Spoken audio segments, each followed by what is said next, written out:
آپ اتنا کہہ لیجئے کہ فضائے بدر پیدا کر، فرشتے تیری نصرت کو اتر سکتے ہیں گردوں سے، قطار اندر قطار اب بھی۔ آج بھی مسلمانوں کے ساتھ جو معاملات ہو رہے ہیں اس کو آپ سامنے رکھیے، تو کبھی کبھی لوگ کہتے ہیں کہ اگر مسلمان سچے ہیں تو پھر ان کا رب ان کی مدد کیوں نہیں کرتا؟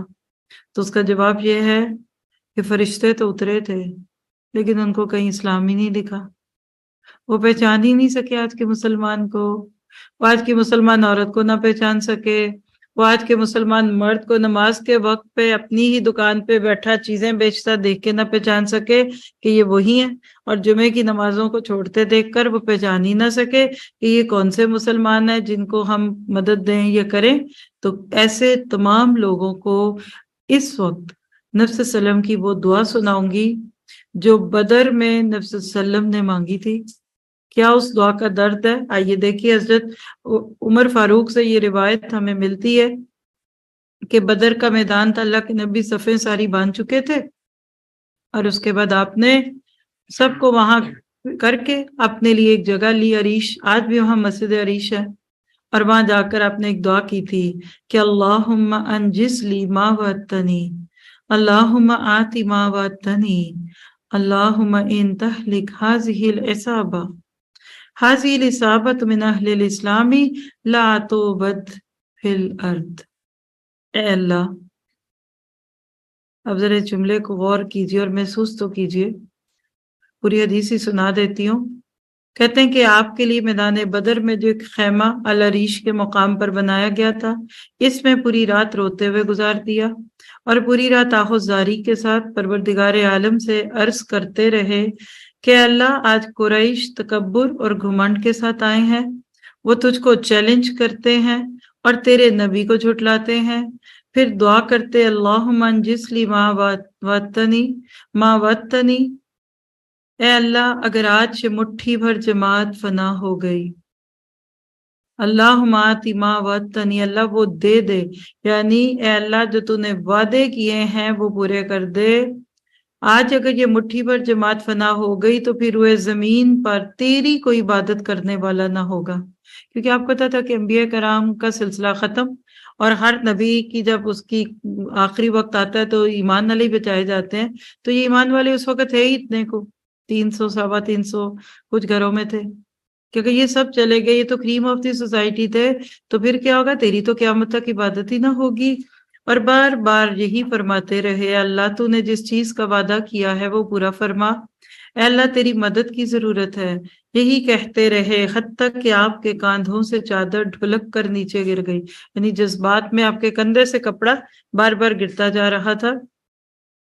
حضرت ابو بکر حاضر ہوئے اور اسے اٹھا کر آپ کے کندھوں پر ڈال دیا اور یقین کے ساتھ عرض کیا، کہا کہ اللہ کے نبی بس کیجئے، ضرور اللہ آپ سے کیے ہوئے وعدے کو پورا کرے گا۔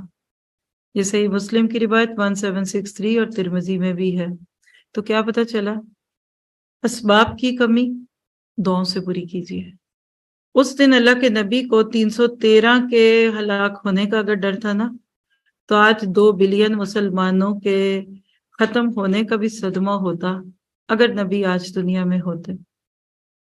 کل قریش صرف اکیلے تھے اور دوسرے لوگ ان کے ساتھ مل رہے تھے، اور آج پوری دنیا کے کفر کا ایک ہی ہدف ہے کہ ان کو ختم کرو۔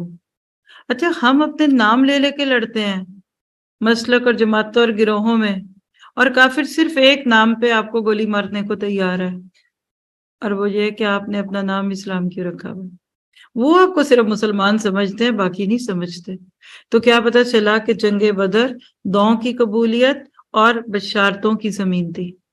کیسے اللہ تعالیٰ نے وہاں پیش کیا، علامہ اقبال نے اس کو ایک بڑی خوبصورت سی پوئم کی روشنی میں ہمارے ساتھ رکھا، اور میرا علم سبھی کی وہ فیورٹ پوئم ہے کہ جس میں وہ یہ غازی یہ تیرے پراسرار بندے جنہیں تو نے بخشا ہے ذوق خدائی، دو نیم ان کی ٹھوکر سے صحراؤ دریا سمٹ کر پہاڑ ان کی ہیبت سرائی، دو عالم سے کرتی ہے بیگانہ دل کو عجب چیز ہے لذت آشنائی، شہادت ہے مطلوب و مقصود مومن نہ مال غنیمت نہ کشور کشائی۔ باقی حصہ اس کو آپ کو سورۃ انفال کے ساتھ سناؤں گی۔ کیا تھے یہ لوگ کیا تھا ان کا ذوق خدائی. اور اس پارے میں آپ دیکھیں گی اللہ کے نبی کی ہجرت کی رات کیا ذوق خدائی تھا علی کو کہ آپ کی جگہ بستر پہ لٹا دیا گیا، اور کیا محبت تھی حضرت ابو بکر کو کہ خوشی سے رو ہی پڑے، اور کیا محبت تھی عامر بن فخیرہ کو جو بکریوں کو لے جا کر ان راستوں کے اوپر آپ کے قدموں کے نشان مٹا رہے تھے، اور اسما بنت ابی بکر جو آپ کے لیے پیچھے کھانا لے کر آتی تھی. پورے پورے گھرانے لگے تھے اس رستے میں، تبھی دین کا یہ پیغام پھیلا تھا. آئیے شروع کرتے ہیں سورۃ الاعراف کا آیت نمبر 88 سے آنورڈ 206 تک کا پارٹ. پھر اس کے بعد انشاءاللہ سورۃ انفال میں اس پہ مزید باتیں ہوں گی. بسم اللہ اعوذ باللہ من الشیطان الرجیم. قال الملأ الذین استکبروا من قومه لنخرجنک یا شعیب والذین معک من قریتنا او لتعودن فی ملتنا قال اولو کن کارہین. پہلا رکوع جیسے میں پیچھے سے کنٹینیو ہو رہا ہے، شروع ہو رہا ہے آیت نمبر 88 سے 93 تک ہوگا. ٹاپک لکھ لیجئے کہ خیر خواہی سے رب کا پیغام پہنچانا ہے اور مالی بگاڑ کا شکار نہیں ہونا. اس قوم کا مسئلہ مال تھا، بزنس مین تھے، کاروباری لوگ تھے، شاید ان کی بھی انٹرسٹ بیس ٹریڈنگ تھی، تجارت تھی. ان کو حضرت شعیب کا یہ پیغام بہت ہی برا لگا کہ ہم تمہارے کہنے پہ اب اپنے کاروبار چھوڑ دیں تو پھر چندے کہاں سے دیں گے، اور یہ کیا کریں گے تو وہ کیا کریں گے. اور حقیقت ہے کہ سب سے زیادہ تکلیف انسان کو اس وقت ہوتی ہے جب اس کے مال پہ چوٹ پڑتی ہے. اس ساری تمہید کے ساتھ سنیے گا. قال الملأ الذین استکبروا، ان کی قوم کے متکبر سرداروں نے کہا تھا کہ شعیب ہم آپ کو اور جو آپ کے ہمراہ ایمان والے ہیں ان کو اپنی بستی سے نکال دیں گے، الا یہ کہ تم ہمارے مذہب میں پھر آ جاؤ. یعنی پہلے دھمکیاں پھر ترغیبات. شعیب علیہ السلام نے جواب دیا کیا ہم تمہارے مذہب میں آ جائیں، گویا کہ ہم اس کو مکروہ ہی سمجھتے ہوں، یعنی ناپسند کرتے ہوئے بھی تمہاری بات کو مان جائیں. ہم تو اللہ تعالیٰ پر بڑی تہمت لگانے والے ہو جائیں گے اگر ہم تمہارے دین میں آ جائیں. اس کے بعد کہ اللہ نے ہم کو اس سے نجات دی اور ہم سے ممکن نہیں کہ تمہارے مذہب میں پھر آ جائیں، لیکن ہاں یہ کہ اللہ ہی نے جو ہمارا مالک ہے مقدر کیا ہو. ہمارے رب کا علم ہر چیز کو محیط ہے، ہم اللہ ہی پر بھروسہ رکھتے ہیں. ہمارے پروردگار ہمارے اور ہماری قوم کے درمیان حق کے موافق فیصلہ کر دے، اور تو سب سے اچھا فیصلہ کرنے والا ہے. اور ان کی قوم کے کافر سرداروں نے کہا اگر تم شعیب کی راہ پر چلو گے تو بے شک بڑا نقصان اٹھاؤ گے. آج بھی لوگ کہتے ہیں ان مولویوں کی باتوں پہ آ کے کاروبار ختم کر لو گے. بس ان کو زلزلے نے آپ پکڑا، بس وہ اپنے گھروں میں اوندھے کے اوندھے پڑے رہ گئے. جنہوں نے شعیب کی تکذیب کی تھی ان کی حالت یہ ہو گئی جیسے ان کے گھروں میں کبھی بسے ہی نہ تھے، یعنی بالکل نسیہ منسیہ ہو گئے. جنہوں نے شعیب کی تکذیب کی وہ بڑے ہی خسارے میں پڑ گئے. اس وقت شعیب علیہ السلام ان سے منہ موڑ کر چلے گئے. اب یہاں ذرا اس نبی کا بھی درد محسوس کیجیے گا. قوم تباہ ہوئی، نبی وہاں سے نکلے اور فرمانے لگے اے میری قوم، میں نے تم کو اپنے پروردگار کے احکام پہنچا دیے تھے، وما علینا الا البلاغ کا ادا کر دیا تھا، اور میں نے تو تمہاری خیر خواہی کی، پھر میں ان کافر لوگوں پر کیوں رنج کروں. کہہ کیا رہے ہیں کہ رنج کیوں کروں، اور ایک ایک لفظ رنج میں ڈوبا ہوا ہے. نچوڑو تو خون ٹپکے. کیا پتہ چلا کہ درد اور اخلاص کے بغیر دین کا کام نہیں ہوتا. آپ ثواب کی خاطر بھی بہت زیادہ دیر نہیں کام کر سکتے جب تک آپ کے دل میں محبت نہ ہو. آج بھی اگر آپ چاہتے ہیں نا کہ دین کا کام اللہ آپ سے کوئی لے تو پہلے سب سے انسانیت سے محبت کیجیے. محبت محبت محبت. جب آپ کو اپنے بچے سے محبت ہوتی ہے تو پھر آپ کو کوئی دوسرا نہیں کہتا، آپ خود ہی اس کے لیے تڑپنے والے بنتے ہیں. آج بھی بہت سارے لوگ ثواب، نیکی، جنت اور سو آن اس سوچ سے دین کا کام کرتے ہیں. اور دین کا کام یہ بھی ہے نا کہ آپ دین سیکھ رہے ہیں، یہ سب سے پہلا کام ہوتا ہے. مت سوچئے کہ اس میں کوئی پڑھنا پڑھانا نہیں آتا ہے. لیکن مسئلہ کیا ہے کہ کچھ دن کے بعد ہم ٹھنڈے پڑ جاتے ہیں. ایک چیز آپ کے میرے دل میں اگر آ گئی نا تو پھر ہم رات اور دن کا فرق نہیں دیکھیں گے. پھر صبح ہے کہ شام ہے، دن میں ایک بار ہے کہ 2 بار ہے کہ 10 بار ہے کہ 12 بار ہے، یا کوئی کر رہا ہے کہ نہیں کر رہا، صرف ہم ہی ہے. وہ ایک ہی سوچ ہے، محبت. درد کھینچی. انبیاء کو اپنی قوموں سے شدید محبت ہوتی تھی. اگر آج کے داعیے دین کو انسانیت سے محبت نہیں ہے تو وہ دعوت اللہ کا کام نہیں کر سکتا، کیونکہ یہ بھیڑوں کے چھجے میں ہاتھ ڈالنا ہے۔ کوئی نہیں پسند کرتا تنقید کو، آپ کو تنقید کرنی پڑتی ہے۔ کوئی نہیں پسند کرتا اپنی من پسند ہابیز اور اپنے لائف سٹائل کو چھوڑنے کو، آپ کو اس پہ بات کرنی پڑتی ہے۔ پھر یا تو آپ بیلاوڈ آف پیپل یا بیلاوڈ آف اللہ بن جاتے ہیں۔ تو لہٰذا ان قوموں پہ جو باتیں آ رہی ہیں اس ساروں کا خلاصہ یہی ہے کہ اپنی جان کو بچانے والے کبھی بھی دین کو فائدہ دینے والے نہیں ہوتے۔ سیلف سینٹرڈ، سینسٹیو، میں بہت سینسٹیو ہوں، مجھ سے باتیں نہیں سنی جاتی، میں کسی کو ناراض نہیں کر سکتی، میں یہ نہیں کر سکتی، یہ سوچ رکھنے والے بھی دین کا کام نہیں کر سکتے۔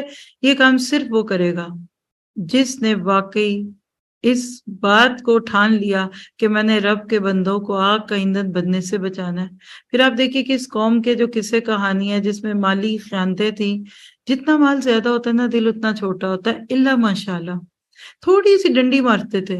اس پہ اللہ نے آگے جا کے پوری سورت مطففین دے دی، ویل للمطففین۔ تو انسانوں میں رہتے ہوئے چھوٹی چھوٹی ڈنڈیاں نہ ماریں، حقوق میں اور معاملات میں، اور خاص طور پہ مالی طور پہ ایسی باتوں کا کرنا۔ اللہ تعالیٰ نے یہاں اس رکوع سے جو آپ کو مجھے میسج دیا وہ نوٹ کیجئے گا، یعنی ہمارے عمل کے نقطے کیا ہیں کہ یہاں پہلے رکوع میں 2 گروہ دکھے اور 2 ہی انجام ہیں۔ ایک حق کو قبول کرنے والے اللہ کی رحمت کے مستحق بن گئے، اور دوسرے حق کو قبول نہ کرنے والے وہ عذاب کے مستحق بن گئے۔ اور ادھر سے پتہ چلا کہ ملا، بڑے لوگ، عمرہ اور مشہور لوگ اکثر حق کے مخالف ہوتے ہیں کیونکہ ان کے مفادات پہ چوٹ پڑتی ہے۔ کیا سیکھا؟ اللہ کی رضا پانے والے اعمال میں باطل کو ناپسند کرنا ہے، رب کا پیغام بندوں تک پہنچانا ہے، خیر خواہی کرنی ہے، قافلہ دعوت حق میں استقامت سے لگے رہنا ہے اور دین کا کام کرتے جانا ہے، لوگوں کو سچے دین سے آگاہ کرنا ہے اور تکبر نہیں کرنا۔ آگے رکوع نمبر 2 ہے، آیت 94 سے 99، تقوی اختیار کرنا۔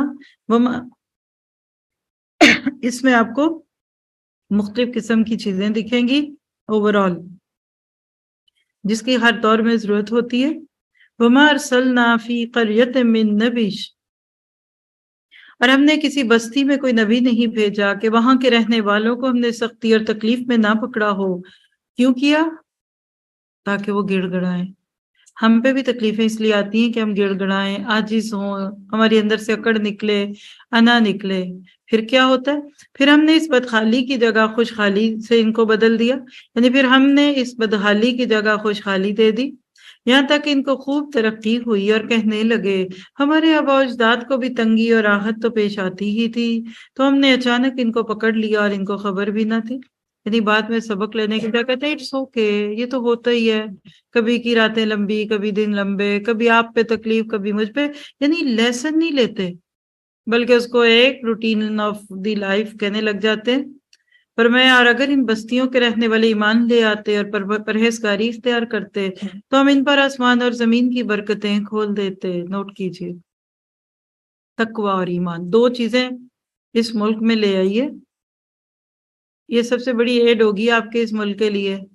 یہاں کے رہنے والوں کا ایمان پکا ہو جائے اور تقوی آ جائے۔ اللہ مجھے دیکھ رہے، ملاوٹ چھوڑ دیں، رشوت لینا لوگ چھوڑ دیں، انڈر دی ٹیبل سمجھوتے نہ ہو رہے ہوں، بس پھر دیکھیے ایسی برکتیں آئیں گی، اور صرف زمین سے نہیں، آسمان سے بھی۔ لیکن انہوں نے تکذیب کی تو ہم نے ان کے اعمال کی وجہ سے ان کو پکڑ لیا۔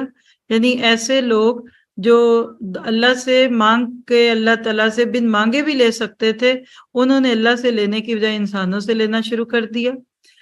کیا پھر بھی ان بستیوں کے رہنے والے اس بات سے بے خبر ہو گئے کہ ان پر ہمارا عذاب شب کے وقت آ پڑے جبکہ وہ سو رہے ہوں، اور کہ ان بستیوں کے رہنے والے اس بات سے بے فکر ہو گئے کہ ان پر ہمارا عذاب دن چڑھے آ پڑے جس وقت کہ وہ اپنے کھیلوں میں مشغول ہوں؟ کیا بس وہ اللہ کی اس پکڑ سے بے خبر ہو گئے؟ بس اللہ کی پکڑ سے سوائے ان کے جن کی شامت ہی آ چکی ہو اور کوئی بے فکر نہیں ہوتا۔ کبھی کسی کا رونق بھرا جملہ یاد کرے اور دیکھا جائے گا، اور سب کے ساتھ جو ہوگا میرے ساتھ ہوگا، یہ ٹون ہے ادھر۔ 3 دفعہ بار بار اللہ کہہ رہے ہیں بے خوف ہو گئے ہو، نڈر ہو گئے، تمہیں ڈر نہیں لگتا، تمہیں ذرا نہیں، ابھی زمین کھولے تم اس میں چلے جاؤ، کیا انجام ہے؟ اور کچھ بھی نہ ہو تو اگر آج اس وقت میری انفرادی طور پہ ڈیتھ ہو جائے تو آج رات میری کدھر ہوگی؟ ہر ایک اپنے آپ کے اوپر یہ سوچ لے۔ اور کہ ان لوگوں کو جو زمین کے وارث ہوئے وہاں کے لوگوں کی ہلاکت کے بعد ان واقعات میں سے جن کا تذکرہ ہوا یہ بات نہیں بتلائی گئی کہ اگر ہم چاہیں تو ان کے جرائم کے سبب ان کو ہلاک کر ڈالیں اور ہم ان کے دلوں پر مہر یعنی بند لگا دیں بس وہ نہ سن سکے. بالکل کہتے ہیں نا سول سرچنگ کوسچن تھے, تھاٹ پرووکنگ.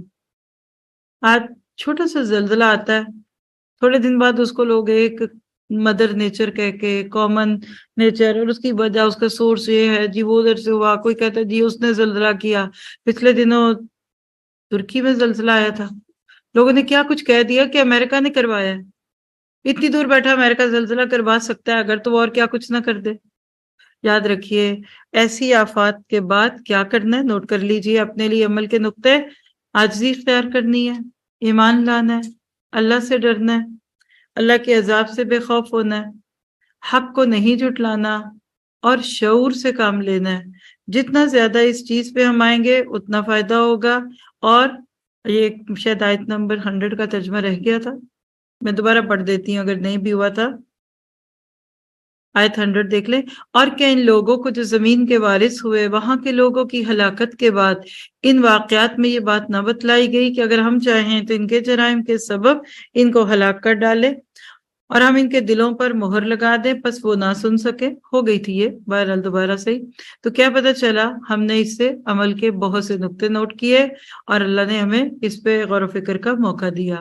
رکوع نمبر 3 ہے 100 سے 108. ٹاپک ہے گزشتہ قوموں کے حالات سے سبق لینا چاہیے. اولم یہدی للذین یرثون الارض, ان بستیوں کے کچھ قصے تو ہم آپ سے بیان کر رہے ہیں اور ہم سب کے پاس ان کے پیغمبر معجزات لے کر آئے تھے. پھر جس چیز کو انہوں نے ابتدا میں جھوٹا کہہ دیا یہ بات نہ ہوئی کہ پھر اس کو مان لیتے, یعنی انا کا شکار ہو گئے کہ اب کیوں مانے, پہلے جو انکار کر دیا تھا. اللہ تعالیٰ اس طرح کافروں کے دلوں پر مہر لگا دیتا ہے اور اکثر لوگوں میں ہم نے وفائے عہد نہ دیکھا اور ہم نے اکثر لوگوں کو بے حکم ہی پایا. پھر اس کے بعد ہم نے موسیٰ علیہ السلام کو اپنے دلائل دے کر فرعون اور اس کے امراء کے پاس بھیجا مگر ان لوگوں نے ان کا بالکل حق نہ ادا کیا. بس دیکھیے ان مفسدوں کا کیا انجام ہوا. اور موسیٰ علیہ السلام نے فرمایا اے فرعون میں رب العالمین کی طرف سے پیغمبر ہوں, میرے لیے یہی شایان شان ہے کہ سوائے سچ کے اللہ کی طرف کوئی بات منسوب نہ کروں. میں تمہارے پاس تمہارے رب کی طرف سے ایک بڑی دلیل بھی لایا ہوں, بس تو بنی اسرائیل کو میرے ساتھ بھیج دے. فرعون نے کہا اگر آپ کوئی معجزہ لے کر آئے ہیں تو اب اس کو آپ پیش کیجئے, اگر آپ سچے ہیں. بس آپ نے اپنا عصا ڈال دیا اور اچانک وہ صاف ایک اژدہا بن گیا اور اپنا ہاتھ باہر نکالا, پس وہ یکا یک سب دیکھنے والوں کے روبرو بہت ہی چمکتا ہوا ہو گیا. آپ دیکھیں گے کہ سورۃ الاعراف میں سب سے طویل قصہ حضرت موسیٰ اور بنی اسرائیل کا. ہم نے اس میں کیا سیکھا, گزشتہ زندگی سے سبق سیکھنا ہے, سچی زندگی گزارنی ہے, عہد پر قائم رہنا ہے, دین حق کی نشانیوں کو مان لینا ہے اور اللہ کی پکڑ سے ڈر کے رہنا ہے اور نافرمانی نہیں کرنی. آگے رکو نمبر 4 میں 109 سے 126 تک ہمیں میسج کیا ملے گا, مرتے دم تک اسلام پہ رہو. قال الملأ من قوم فرعون, اور آپ دیکھ رہے ہیں ہر جگہ لفظ ملا. ملا پتہ ہے کہ اس کو کہتے ہیں بھرنے والے, مروبیت اردو میں بولتے ہیں, یعنی وہ لوگ جن کے روب سے لوگ دب جائیں, یہ مراد ہے اس سے. قوم فرعون میں جو سردار لوگ تھے انہوں نے کہا کہ واقعی یہ شخص بڑا ماہر جادوگر ہے, یہ چاہتا ہے کہ تم کو تمہاری سرزمین سے باہر کر دے, بس تم لوگ کیا مشورہ دیتے ہو. انہوں نے کہا کہ آپ ان کو اور ان کے بھائی کو مہلت دیجئے اور شہروں میں ہرکارے بھیج دیجئے کہ وہ سب ماہر جادوگروں کو آپ کے پاس لا کر حاضر کر دیں. اور وہ جادوگر فرعون کے پاس حاضر ہوئے, کہنے لگے اگر ہم غالب آ گئے تو ہم کو کوئی بڑا صلہ ملے گا نا. یہ دیکھیے ابھی اسلام نہیں آیا نا, تو لالچ ہے, مالی فائدے, دنیا کی چیزیں, ہمیں ملے گا کیا. ابھی تھوڑی دیر بعد دیکھیے دل کی دنیا کیسے بدلے گی. فرعون نے کہا ہاں اور تم مقرب لوگوں میں داخل ہو جاؤ گے. ان ساحروں نے عرض کیا کہ موسیٰ خواب ڈالیے یا ہم ہی ڈالیں. موسیٰ علیہ السلام نے فرمایا کہ تم ہی ڈالو, یعنی ٹیک یور ٹرن. پھر جب انہوں نے ڈالا تو لوگوں کی نظر بندی کر دی، یعنی جادو کے زور سے ان کی نظر کو بدل دیا اور ان پر ہیبت غالب کر دی اور ایک طرح کا بڑا جادو دکھایا، اور ہم نے موسیٰ علیہ السلام کو حکم دیا کہ اپنا عصا ڈال دیجئے، بس عصا کا ڈالنا تھا کہ اس نے ان کے سارے بنے بنائے کھیل کو نگلنا شروع کر دیا، بس حق ظاہر ہو گیا اور انہوں نے جو کچھ بنایا تھا سب جاتا رہا۔ بس جو لوگ اس موقع پر ہار گئے اور خوب ذلیل ہو کر پھرے، بس وہ لوگ اس موقع پر ہار گئے اور خوب ذلیل ہو کر پھرے، اور جو ساحر تھے وہ سجدے میں گرا دیے گئے، کہنے لگے آمنا برب العالمین، ہم ایمان لائے رب العالمین پر۔ کون سا ربی؟ موسیٰ و ہارون، جو موسیٰ اور ہارون کا رب بھی ہے۔ فرعون کہنے لگا تم موسیٰ پر ایمان لائے ہو بغیر اس کے کہ میں تم کو اجازت دوں؟ بے شک یہ سازش تھی جس پر تمہارا عمل درآمد ہوا۔ دیکھیں اپنی ساتھیوں پہ شک کر ہے، اور یہ اب گویا کہ فرعون سے اجازت لیے بغیر کوئی اسلام نہ لائے، یعنی کوئی ریلیجس فریڈم نہیں تھی اس کے دور میں، مذہبی طور پہ لوگوں کو آزادی نہیں دینا پسند کرتا تھا۔ پھر کہنے لگا کہ اس شہر میں، بلکہ یہ بے شک یہ ایک سازش تھی جس پر تمہارا عمل درآمد ہوا ہے اس شہر میں، تاکہ تم سب اس شہر سے یہاں کے رہنے والوں کو باہر نکال دو، بس اب تم کو حقیقت معلوم ہوئی جاتی ہے، میں تمہارے ایک طرف کے ہاتھ اور دوسری طرف کے پاؤں کاٹوں گا، پھر تم سب کو سولی پر لٹکا دوں گا۔ انہوں نے جواب دیا کہ ہم مر کر اپنے مالک ہی کے پاس جائیں گے۔ یہ دیکھیے وَمَا تَنْقِمُ مِنَّا إِلَّا أَنْ آمَنَّا بِرَبِّي بِآيَاتِ رَبِّنَا لَمَّا جَاءَتْنَا، کیسے دل کی دنیا بدل رہی ہے، اور کیا بولتے ہیں ربنا افرغ علینا صبرا وتوفنا مسلمین۔ آج بھی پوری دنیا میں کہیں بھی مسلمان کسی ظلم کا شکار ہوتا ہے، کسی جگہ بربریت کا شکار ہوتا ہے، تو یہی دعائیں اس کو بھی مانگنی چاہیے۔ تو کیا پتہ چلا کہ جو لوگ اللہ کے راستے میں آزمائے جاتے ہیں ان کے ساتھ کیا ہوتا ہے۔ کہا تو جس بات پر ہم سے انتقام لینا چاہتا ہے وہ اس کے سوا کچھ نہیں کہ ہم اپنے رب کی نشانیاں جبکہ وہ ہمارے پاس آ گئیں تو ہم نے ان کو مان لیا۔ اے رب ہم پر صبر کا فیضان کر اور ہمیں دنیا سے اٹھا تو اس حال میں کہ ہم تیرے فرما بردار ہوں۔ آج پھر دوبارہ مسلمانوں کو یہ دعائیں مانگنے کی ضرورت ہے۔ اکثر محاذوں پہ مسلمانوں کو تکلیفیں دینا آج بھی فرعونیت ہے۔ آپ کا میرا کام کیا ہے؟ ہم چاہتے ہیں کہ ہم پہ ایسے فرعون مسلط نہ ہوں، تو نمبر 1 رب پر ایمان لانا ہے، رب کی طرف لوٹ جانے کا یقین رکھنا ہے، یعنی ایمان بالآخرہ پختہ کرنا ہے، صبر کی دعائیں کرنی ہے، لوگوں پہ ظلم نہیں کرنا، اور واقعات کا صحیح تجزیہ کرنا ہے، اور اسلام پر قائم رہنے کی دعائیں کرنی ہے۔ اللہ ہمیں اس کی توفیق دے اور ہماری نسلوں کو بھی ظلم سے بچائے اور مظلوم ہونے سے بھی بچائے۔ آگے رکو نمبر 5 127 سے 129، اللہ سے ڈر کے رہنا ہے۔ وقال الملأ من قوم فرعون، اور قوم میں فرعون کے سرداروں نے کہا کہ آپ موسیٰ اور اس کی قوم کو یوں ہی رہنے دیں گے کہ وہ ملک میں فساد کرتے پھریں اور آپ کو اور آپ کے معبودوں کو ترک کیے رہیں؟ فرعون نے کہا ہم ابھی ان لوگوں کے بیٹوں کو قتل کرنا شروع کر دیں گے اور عورتوں کو زندہ رہنے دیں گے، اور ہم کو ان پر ہر طرح کا زور ہے۔ دیکھیے دولت کا اور کہہ لیجیے کہ عہدے کا، حکومت کا نشہ بول رہا ہے۔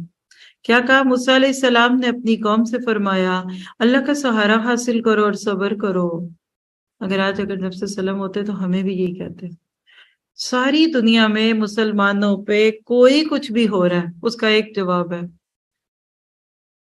آمنو، اور صبر کر کے تقوی اختیار کرو، ڈونٹ بی ریئیکشنری، اور اپنے دین پہ اور عمل کرو۔ ہمارا حال یہ ہے کہ ذرا کوئی ہوا چلتی ہے، فتنہ آتا ہے 9/11 کا، ہمارے نقاب بھی اترے، ہمارے حجاب بھی اترے، ہمارے مردوں کی داڑیاں بھی کٹی، ہمارے ناموں سے لفظ محمد بھی ہٹ گیا۔ اللہ کہتا ہے تو اور پکڑو۔ اب دیکھیے کہ آپ جب جہاز میں سوار ہوتے ہیں تو وہ کیا ایک میسج کرتے ہیں کہ اگر جھٹکے آئے تو سیٹ بیلٹ باندھ لیجیے گا، اور کبھی باقی ایئر گیپس کی وجہ سے جھٹکے آتے ہیں تو کیا کہتے ہیں، سائن بھی آ جاتا ہے سیٹ بیلٹ باندھ لیں۔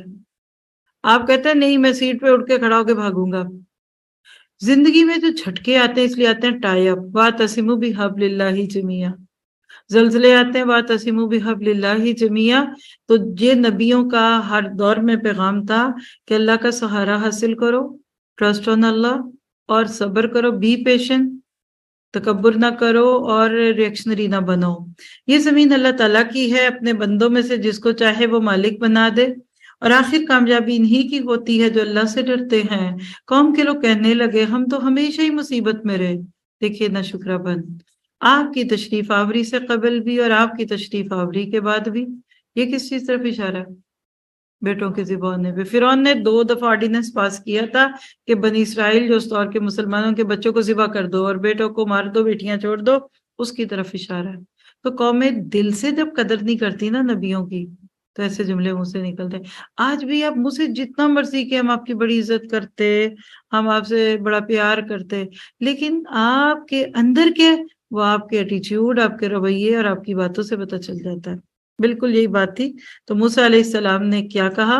موسیٰ علیہ السلام نے فرمایا بہت جلد اللہ تمہارے دشمن کو ہلاک کرے گا اور بجائے ان کے تم کو اس سرزمین کا خلیفہ بنا دے گا، پھر تمہارا طرز عمل دیکھے گا۔ اس کو نوٹ کیجئے۔ دوسروں پہ ہم تنقید بہت کرتے ہیں، بڑی آسان ہوتی ہے، یہ نہیں ہوا وہ نہیں ہوا۔ کچھ لوگوں کو گھریلو معاملات میں بھی تنقید کی عادت ہوتی ہے، کچھ ساسوں کو بہوؤں کا کھانا اچھا نہیں لگ رہا ہوتا، کچھ بیٹیوں کو ماؤں کا، ماؤں کو بیٹیوں کا، انہیں کہ بیٹا کل سے آپ پکائیے، سب ٹھیک ہو جائے گا۔ پھر وہ کہیں گے نہیں نہیں بہت اچھا بنا ہوا ہے۔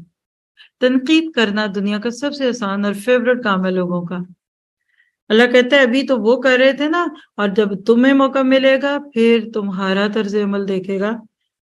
برصغیر پاک و ہند میں ہم بھی یہی کہتے رہے، زمین کا ایک ٹکڑا مل جائے تو ہم یہ کر دیں گے، ہم وہ کر دیں گے، اور اللہ 70+ سالوں سے دیکھ رہا ہے کہ تمہارا عمل کیا۔ تم نے ابھی تک اپنا لا نہیں بنایا، تم نے اس پہ عمل کہاں سے کرانا ہے؟ تو کیا سیکھا اس رکوع میں سے؟ اللہ سے مدد مانگنا ہے، کامیابی کی امید اللہ سے رکھنی ہے، صبر کرنا ہے اور دین اسلام کے خلاف سازش نہیں کرنی، نصیحت حاصل کرنی ہے اور اللہ سے ڈر کے رہنا ہے۔ آگے رکوع نمبر 6 آیت 130 سے 141، نصیحت حاصل کرنا ہے، یعنی اس میں اللہ سبحانہ تعالیٰ ہمیں مختلف طریقے سے جو چیزیں دکھا رہے ہیں ان کو سامنے رکھتے ہوئے اپنے لیے عمل کے نقطے بھی لینے ہیں۔ وَلَقَدْ أَخَذْنَا آلَ فِرْعَوْنَ بِالسِّنِينَ، اور ہم نے فرعون والوں کو مبتلا کیا قحط سالی میں اور پھلوں کی کم پیداواری میں، تاکہ وہ نصیحت قبول کر لیں۔ بس جب ان پر خوشحالی آ جاتی تو کہتے یہ تو ہمارے لیے ہونا ہی چاہیے تھا۔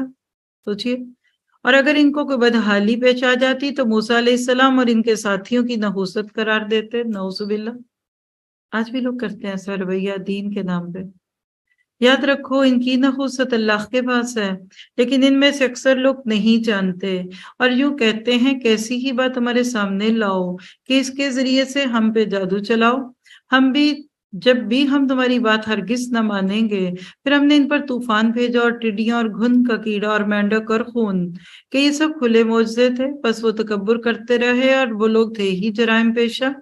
اور جب کوئی عذاب ان پر واقع ہوتا تو یوں کہتے کہ اے موسیٰ، ہمارے لیے اپنے رب سے اس بات کی دعا کیجیے جس کا اس نے آپ سے وعدہ کر رکھا ہے، عہد کر رکھا ہے۔ اگر آپ اس عذاب کو ہم سے ہٹا دیں تو ہم ضرور آپ کے کہنے سے ایمان لے آئیں گے، اور ہم بنی اسرائیل کو بھی رہا کر کے آپ کے ہمراہ کر دیں گے۔ پھر جب ان سے وہ عذاب کوئی خاص وقت تک کے لیے جو ان کو پہنچتا تھا ہٹا دیتے تو وہ فوراً ہی عہد شکنی کرنے لگتے۔ پھر ہم نے ان سے بدلہ لیا، یعنی ان کو دریا میں غرق کر دیا، اس سبب سے کہ وہ ہماری آیتوں کو جھٹلاتے تھے اور ان سے بالکل ہوئی غفلت کرتے تھے۔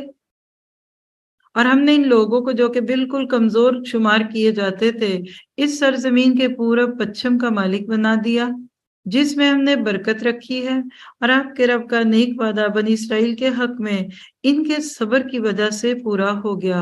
اور ہم نے فرعون کے اور اس کی قوم کے خود بنائے ہوئے یعنی ساختہ پرداختہ کارخانوں کو اور جو کچھ وہ اونچی اونچی عمارتیں بنواتے تھے سب کو درہم برہم کر دیا۔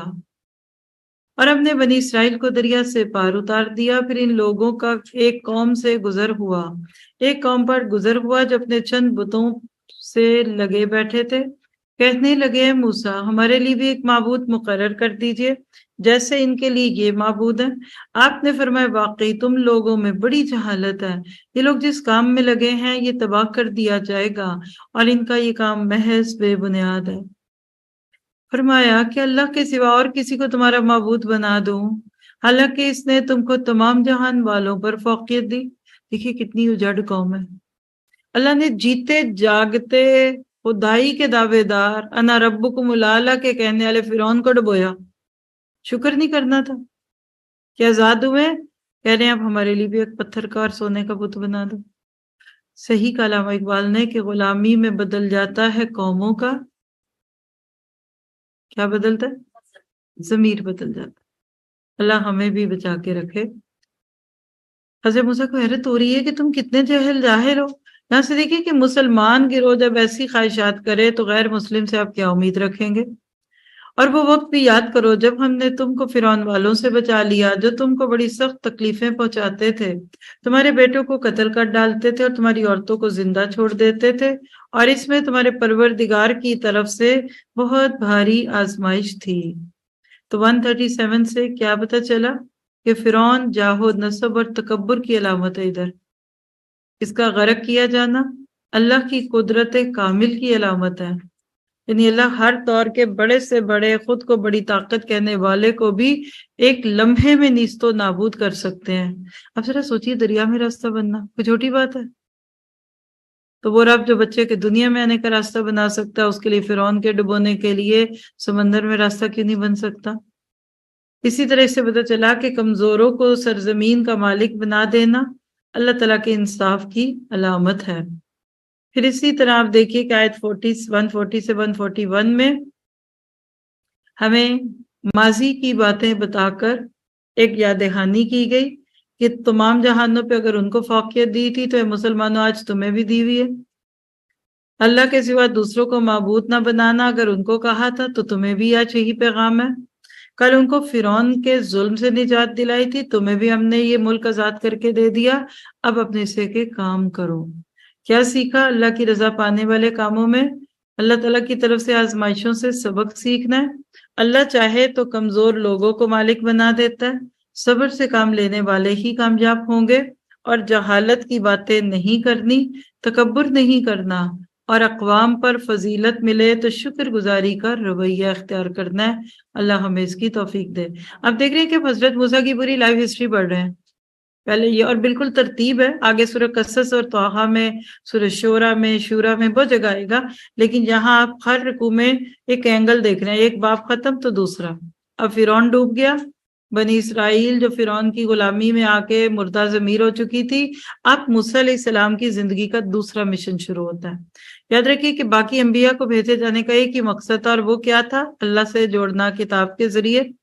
موسیٰ کو 2 مشن دیے گئے. پہلا مشن کیا تھا کہ فرعون کے ظلم سے بنی اسرائیل کو آزاد کرانا، وہ پورا ہو گیا. اب دوسرا، ابھی تک تورات کا نام بھی نہیں ہے، فرعون ڈوب گیا، فرعون کی زندگی میں تورات نام کی کوئی کتاب نہیں آئی تھی.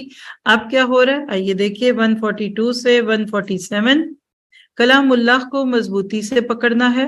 وَوَعَدْنَا مُوسَىٰ 30 لَيْلَةً، اور ہم نے موسیٰ علیہ السلام سے 30 راتوں کا وعدہ کیا اور 10 رات مزید سے ان 30 راتوں کو پورا کیا. یہ زیادہ کیوں کر دی؟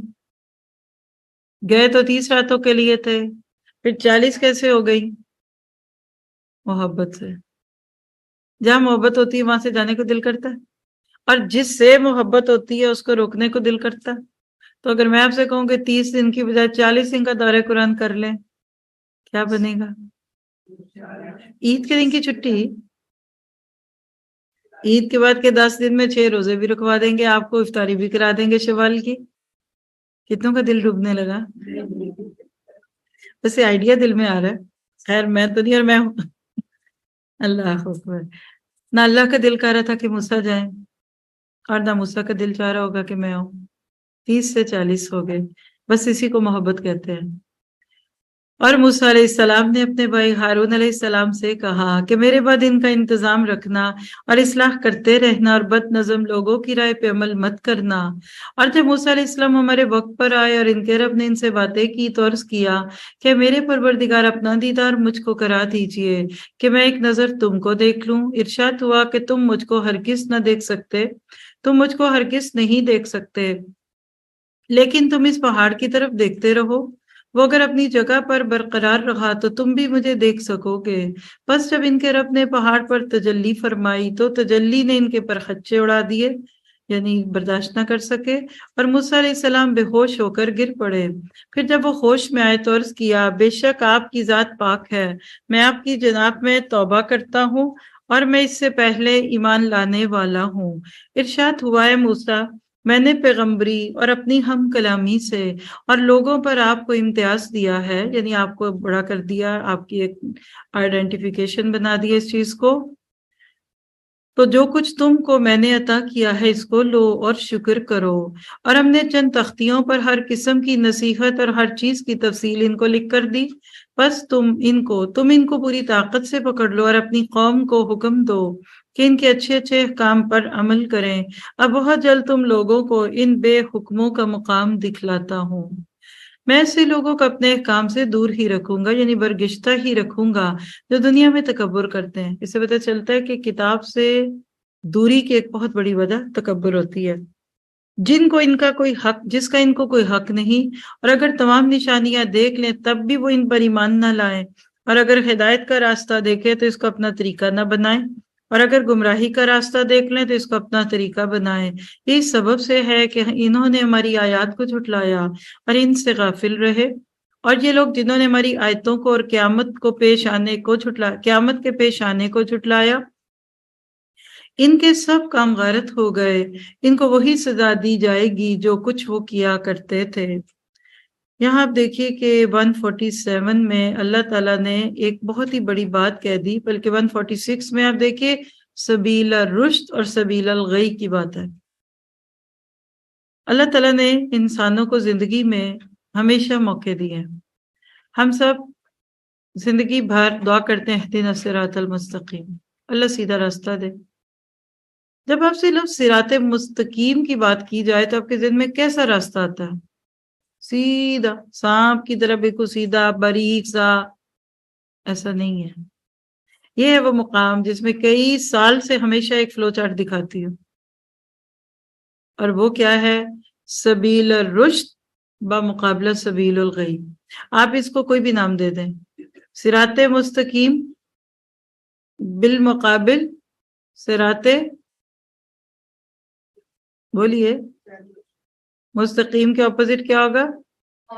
ضالین، بھٹکنے والوں کی۔ آپ دیکھیے کہ ہدایت کی طرف بلائے جانے والے دو مختلف رویے ہیں اس میں، آیت 166 اور 146 اور 7، دو راہیں ہیں، دو منزلیں ہیں، ایک طرف سبیل الرشد ہے، ایک طرف سبیل الغی ہے۔ سبیل رشد کا جو اینڈ ہے نا وہ جنت ہے، اور جو سبیل الغی ہے اس کا اینڈ جہنم ہے۔ چوائس آپ کی ہے، بیچ میں کئی دو راہیں آئیں گے۔ ذرا سا آپ اس کو دیکھیے گا جو آپ کو ابھی کر کے دکھاتے ہیں۔ آپ کے سامنے ایک چارٹ ہے، اگر آپ ادھر میرے ماؤس کو اگر آپ دیکھ سکتے ہیں تو دیکھیے گا کہ ایک شخص گھر سے نکلا، یہ اوپر سے شروع کریں نا آپ، گرین لین کا اوپر کیچ دیکھیے، یہ ہے سبیل و رشد، یہ کروکیڈ ہے، ایسے ہے، ٹک ٹک ٹک ٹک ٹک۔ ایک شخص گھر سے بہت اچھی نیت سے نکلا، بہت اچھے کام کے ارادے سے نکلا، قرآن شروع کر دیا، نیکی کرنے لگا، ہر ایک نیکی پہ لیجئے، سمجھ زیادہ آتا ہے پڑھنے پڑھانے سے۔ آپ نے کہا میں قرآن شروع کرتی ہوں، میں پڑھوں گی۔ اب جہاں جہاں آپ اس بندے کو گزرتا دیکھیں، اگر آپ اس کو دوبارہ پیچھے سے لے کے دوبارہ کھول کے دکھائیے، بیکورڈلی جا کر پلین دکھائیے، یعنی پہلے ایک شخص تھا وہ صرف اس پہ تھا۔ ہم یہ سوچتے ہیں نا کہ نیک لوگوں کا راستہ ایک ہی ہے، بس ان کو ایک دفعہ پتہ لگتا ہے دوسری دفعہ نہیں لگتا، ایسا نہیں ہے۔ جس طرح سبیل الرشد چلتی ہے نا، اسی طرح آپ اورنج لین کو دیکھیے، یہ سبیل الغی ہے۔ ایک دوسرا شخص ہے جو بھٹکا ہوا ہے، اور اگر وہ اسی پہ رہا تو نیچے دیکھیے جہنم ہے، اس نے جہنم میں پہنچنا ہے۔ اب ہوتا کہ دونوں کے انٹرسیکشن پہ، جس کو آپ چوک کہتے ہیں، چوراہا کہتے ہیں، چورنگی کہتے ہیں، وہ یلو کلر کے دائرے ہیں۔ یہ مقام بڑے اہم ہے۔ جو شخص سبیل الرشد پہ تھا، نیکیاں کر رہا تھا، وہ جو ہی اس چوراہے پہ آئے گا نا تو اس کو غلطی لگ سکتی ہے۔ اب اوپر سے نیچے جا رہے نا، لیکن اگر آپ دیکھیں کہ وہ اورنج لین پہ چڑھ جائے، یعنی وہ شخص جو سبیل الرشد اور سبیل الغی کے دوراہے پہ پہنچتا ہے، راستے کی آزمائشوں اور سختیوں سے گھبرا کر اپنا راستہ بدل لیتا ہے۔ اور سبیل الغی پہ چڑھ جاتا ہے، پھر کیا ہوتا ہے نیکسٹ اسٹیپ؟ وہ کہاں پہنچے گا؟ جہنم پہ پہنچے گا، اس کو پتہ ہی نہیں چلے گا میں نے کیا کرنا تھا، کیا کیا، کیسے ہوا۔ اس کے برعکس آپ دیکھیے تھوڑی دیر بعد ایک اور موقع آ جاتا ہے، اللہ پھر ایک چراہا لے آتے ہیں، آپ دیکھیے دوبارہ گرین لین سے اس کا انٹریکشن ہو رہا ہے، فرسٹ کے بعد سیکنڈ کو دیکھیے، یہ ہے موقع کہ دوبارہ روٹ بدل لو۔ کبھی آپ راستہ غلط لے ہی لیں تو آپ کا نیویگیٹر آپ کو یو ٹرن کروا کے لے آتا ہے نا واپس۔ اللہ موقع دیتے ساری زندگی، پھر کوئی نیکی کا موقع آتا ہے، پھر رمضان آ جاتا ہے، پھر کوئی دوست بلا لیتی ہے، پھر یہ ہوتا ہے وہ ہوتا ہے۔ اچھے پہلے لوگ قرآن شروع کرتے ہیں، پھر عمرے پہ چلے جاتے ہیں، قرآن چھوٹ جاتا ہے۔ پاکستان آ گئے جی، فیملی میں لگ گئے، شادی آ گئی، کئی لوگوں کی تو نیکیاں ان کو نیکی سے روک لیتی ہیں، کہیں کوئی بیماری آ گئی، پریشانی آ گئی، تو ہر وہ خطرے میں ہیں آپ اور میں بھی۔ بار بار کی انتباہ، بار بار کی آزمائشوں کو نظر انداز کرتے ہوئے ایسا بندہ بلاخر جہنم میں گیا۔ اگر آپ پہلے شخص کا ٹریک دیکھیں جو آپ کو ڈاٹڈ لین میں وائٹ کلر کا دکھایا گیا، تو چلے تھے کہاں سے؟ گرین لین سے، اور اینڈ کدھر ہو رہا ہے؟ اورنج لین، جہنم۔ یہ سیڈ سٹوری ہے۔ اس لیے ہمیں دعا سکھائی گئی کہ ربنا لا تزغ قلوبنا بعد اذ ہدیتنا وہب لنا من لدنک رحمۃ انک انت الوہاب۔ اسی لیے ابھی اوپر ایک دو رکوع پیچھے پڑھ کے آئے ہیں کہ مرتے دم تک مسلمان رہنا۔ اسی کی انبیاء اپنی اولادوں کو فکر دلاتے تھے۔ اب دوسری طرف چلیے، اورنج لین۔ آپ کے خیال میں ایک شخص غلط کام کرتا ہے، شرابی، کبابی، جو بھی، بھنگی، چرسی، اب وہ جب اورنج لین کے تھرو گرین لین سے ٹکرایا، آزمائش آ گئی، کوئی نہ کوئی مسئلہ بن کو، اچھا دوست مل گیا، بیماری آ گئی، کوئی نعمت مل گئی شکرانے کی۔ آپ دیکھیے کہ ڈاٹڈ لین میں پیچ کلر سے یعنی یلو سی لین کے اوپر نیچے اورنج پہ نہیں گیا، گرین پہ چڑھ گیا۔ اب گرین پہ چڑھا گیا، تھوڑی دیر اسی پہ رہتا ہے، پھر رستے میں آزمائش آئی، پھر آزمائش آئی، کچھ عرصے بعد دوسرے چوراہے پہ آ گیا۔ اس نے کہا نہیں، اب میں نے پکڑ لیا، اب میں نہیں چھوڑوں گا۔ اور ہوتے ہوتے مستقل مزاجی اور اللہ کی مدد اور اس کی رحمت سے بالآخر اپنی حقیقی منزل یعنی جنت میں پہنچ گیا۔ اگر سفر کے آغاز میں دیکھیے تو یلو لین سبیل الغی پہ تھی، اور اینڈ پہ کدھر پہنچی؟ جنت پہ۔ اللہ سے دعا کریں میرے، آپ اور ہماری نسلوں کے ساتھ ایسا ہو۔ جہاں سے بھی دین کا سفر جوائن کرتے ہیں نا، کر لیا کریں، اللہ تعالیٰ آپ کا اینڈ اچھا کر دے گا۔ کچھ لوگوں کا شروع کا حصہ کچھ چھوٹ جائے، کہتے نہیں اب تو ہم چھوڑ چکے۔ اگر آپ کی کوئی دوستیں، سہیلیاں، فرینڈز ابھی شروع کے پارے نہیں سن سکے نا، آپ ان کو کل سے اگلے پارے 10ویں پارے پہ بلائیں، کل کا پارا بھی بڑا اہم ہے، ایک نیا باب شروع ہوگا قرآن کا وہاں سے۔ شرط ایک ہے کہ آپ نیت رکھیں کہ اللہ میں نے محبت سے بلانا ہے، جہاں سے شروع کرو گے اینڈ جنت ہی ہوگا۔ آپ نے دیکھا پہلا موڑ، دوسرا موڑ، جہاں سے بھی کچھ اڑے گا اینڈ پہ تو اسی پہ آئے گا نا۔ پھر آگے دیکھیں 142 سے 147 میں جو ہمیں ایک میسج ملا ایک فلو چارٹ کی روشنی میں، کہ مفسدین کی راہ پہ نہیں چلنا، اپنی اور دوسروں کی اصلاح بھی کرنی ہے اور اس کی کوششیں جاری رکھنی ہے، اللہ کی کتاب کو مضبوطی سے تھامنا ہے اور کلام الہی کے پیغام کو پھیلانا ہے، ہدایت کی راہ پہ چلنا ہے اور اعمال کو ضائع ہونے سے بچانا ہے، اور اللہ کی رضا کو پانے کے نقطے اصلاح کرنا ہے، توبہ کرنی ہے، بگاڑ پیدا کرنے والوں کے طریقوں پہ نہیں چلنا، کلام اللہ پر عمل کا یعنی کلام اللہ پر عمل کرنے کا حکم دینا بھی ہے اور خود بھی عمل کرنا ہے، اور شکر بجا لانا ہے، اور اللہ تعالیٰ کی تسبیح بیان کرنی ہے۔ اللہ تعالیٰ میں ان سب چیزوں پہ جما دے۔ آگے ہے رکوع نمبر 8 آیت 148 سے 151، اللہ سے بخشش اور رحمت کی دعائیں۔ وَاتَّخَذَ قَوْمُ مُوسَىٰ مِن بَعْدِهِ، اور موسیٰ علیہ السلام کی قوم نے ان کے بعد اپنے زیوروں کا ایک بچڑا معبود ٹھہرا لیا، جو کہ قالب یعنی جسم کی شکل میں تھا، جس میں ایک آواز تھی۔ کیا انہوں نے یہ نہ دیکھا کہ وہ ان سے بات نہیں کرتا تھا اور نہ کوئی راہ بتاتا تھا؟ اس کو انہوں نے معبود قرار دیا اور بڑی بے انصافی کا کام کیا، اور جب نادم ہوئے اور معلوم ہوا کہ واقعی وہ لوگ گمراہی میں پڑ گئے تھے تو کہنے لگے، اگر ہمارا رب ہم پر رحم نہ کرے اور ہمارا گناہ معاف نہ کرے تو ہم تو بالکل ہی گزر جائیں گے، یعنی گئے گزرے ہو جائیں گے۔ اور جب موسیٰ علیہ السلام اپنی قوم کی طرف واپس آئے، غم، غصے اور رنج میں بھرے ہوئے، یعنی موسیٰ نے شرک کی بات سن لی تھی کہ قوم تو پیچھے سے شرک کا شکار ہو گئی، تو اس سے ان کو غصہ بھی آیا اور غم بھی آیا، اور یہ عین ایمان کی علامت ہے۔ فرمایا کہ تم نے میرے بعد یہ بڑی بری جانشینی کی کہ اپنے رب کے حکم سے پہلے ہی تم نے جلد بازی کر لی اور جلدی سے تختیاں ایک طرف رکھی اور اپنے بھائی کا سر پکڑ کر ان کو اپنی طرف گھسیٹنے لگے۔ ہارون علیہ السلام نے کہا کہ میرے ماں جائے، یعنی میرے بھائی، ان لوگوں نے مجھ کو بے وقت سمجھا اور قریب تھا کہ مجھ کو قتل کر ڈالے، تو مجھ پر دشمنوں کو مت ہنسواؤ اور مجھ کو ان ظالموں کے ذیل میں شامل مت کرو۔ کیا پتہ چلا کہ جب بھائی بھائی سے اور مسلمان سے لڑتا ہے تو دشمن خوش ہوتے ہیں۔ موسیٰ علیہ السلام نے کہا میرے رب میری خطا معاف فرما اور میرے بھائی کی بھی، اور ہم دونوں کو اپنی رحمت میں داخل فرما، تو سب رحم کرنے والوں سے زیادہ رحم والا ہے۔ کیا پتہ چلا؟ اللہ سے دعائیں کرنی ہے، گمراہی سے بچنا ہے، جلد بازی نہیں کرنی، اللہ کے رحم کی امید رکھنی ہے، غلطیوں پر توبہ کرتے رہنا ہے، ظلم نہیں کرنا تاکہ اللہ کی رضا کو پا سکے۔ آگے ہے رکوع نمبر 9 152 سے 157، رسول کے مشن میں مدد کرنا۔ بہت ہی پیاری آیات ہے۔ اللہ کے نبی کا جو اصل مقام ہے نا، وہ ان آیات میں ہم انشاءاللہ سیکھیں گے اور دیکھیں گے اس کو۔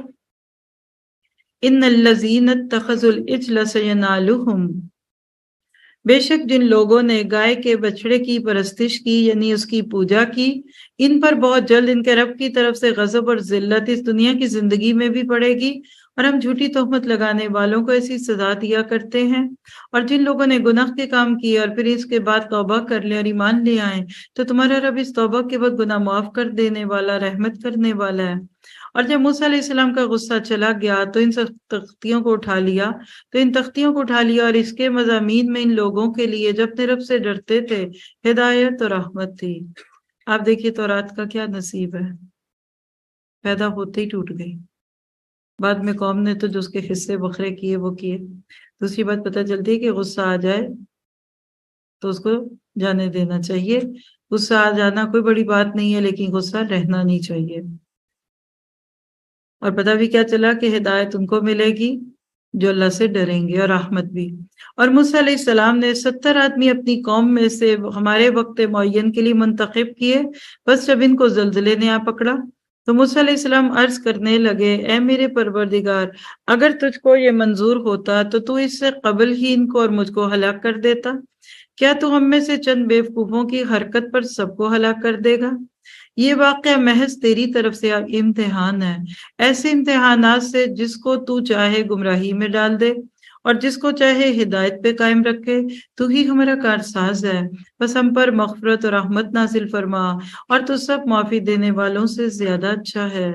اور ہم لوگوں کے نام دنیا میں بھی نیک حالی میں لکھ دے، اور آخرت میں بھی ہم تیری طرف رجوع کرتے ہیں۔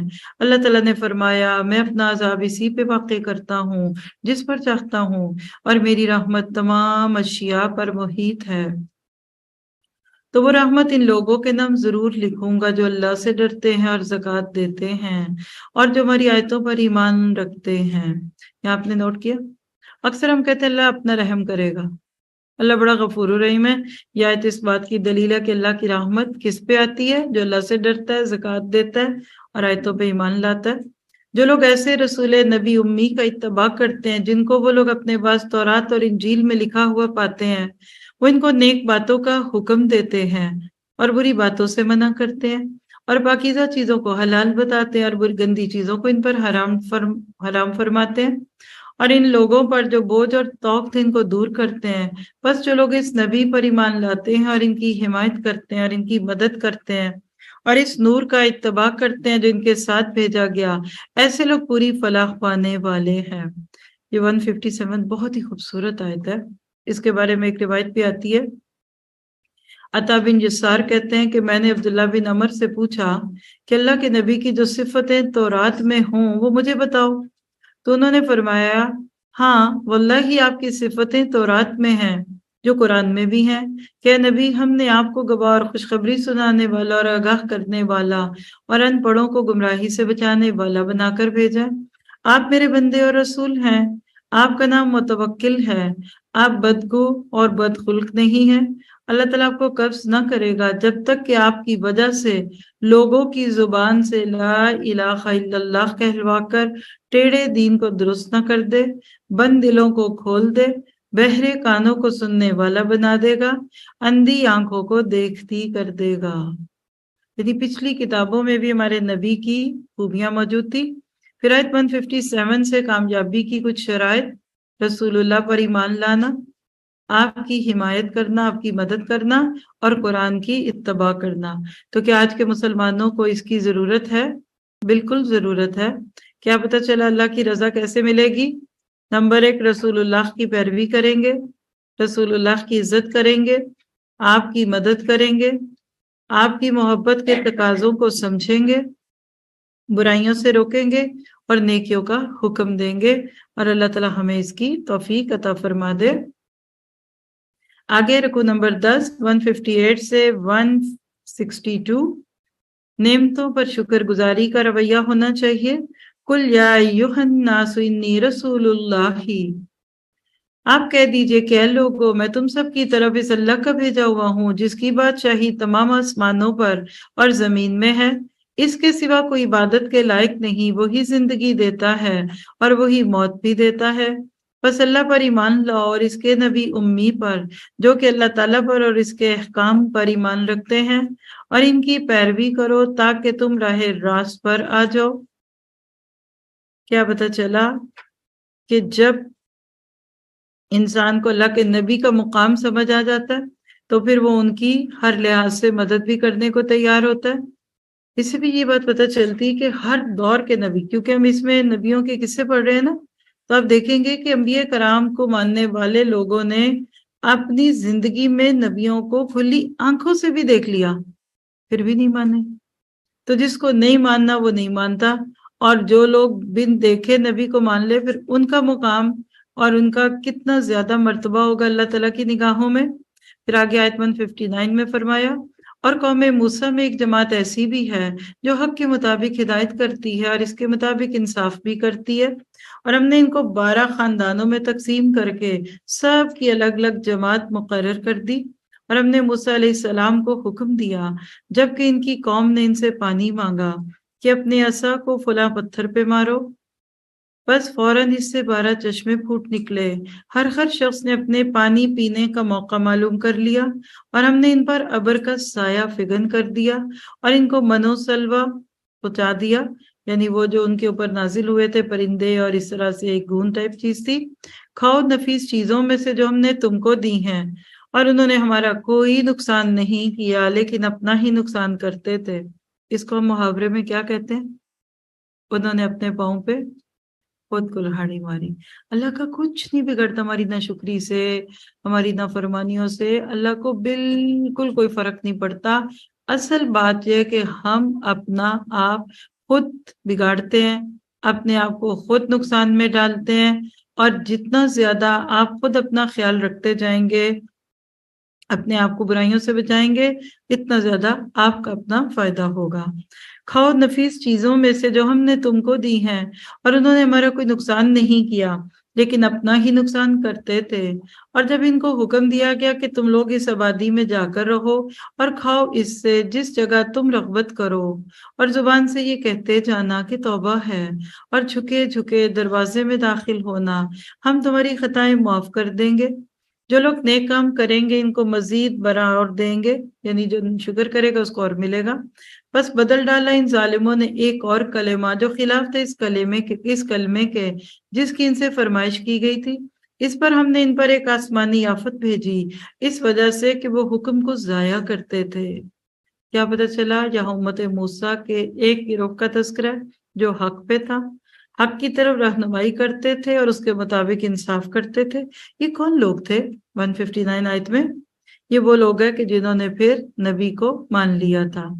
آپ کو مجھے اس میں سے عمل کے نقطے جو ملتے ہیں اللہ کی رضا کو پانے کے لیے، پہلی بات اللہ کی طرف دعوت دینی ہے، ایمان لانا ہے، حق کے مطابق ہدایت لینی ہے، بنی اسرائیل کے واقعات سے سبق لینا ہے، اور خطاؤں پہ بخشش کی دعا کرنی ہے، اور حق کے مطابق انصاف کرنا ہے، اور ہر وہ کام کرنا ہے جو انبیاء کرام نے اپنی زندگیوں میں کیا تھا۔ اب اس کے آگے وہ قصہ ہے جس کو ہم بندر والا قصہ کہتے ہیں، اصحاب سبت کا. یہاں قدرے تفصیل سے ہے. خاص طور پہ آج آپ نے، میں نے اس سوچ سے پڑھنا اور سننا ہے کہ ان لوگوں نے جو کام کیے تھے کیا آج ہماری امت میں تو نہیں ہو رہے؟ ہیلے، بہانے، 420 دھوکے. آئیے دیکھیں 163 سے 171. آزمائشوں سے نصیحت لینا. وَاسْأَلْهُمْ عَنِ الْقَرْيَةِ الَّتِي، اور آپ ان لوگوں سے اس بستی والوں کا جو کہ دریائے شور کے کنارے قریب آباد تھے، اس وقت کا حال پوچھئے جبکہ وہ ہفتے کے بارے میں حد سے نکل رہے تھے، جبکہ ان کے ہفتے کے روز تو ان کی مچھلیاں ظاہر ہو کر ان کے سامنے آتی تھی، اور جب ہفتے کا دن نہ ہوتا تو ان کے سامنے نہ آتی تھی. ہم ان کی اس طرح آزمائش کرتے تھے اس سبب سے کہ وہ بے حکمی کیا کرتے تھے. اور جبکہ ان میں سے ایک جماعت نے یوں کہا کہ تم ایسے لوگوں کو کیوں نصیحت کرتے ہو جن کو اللہ بالکل ہلاک کرنے والا.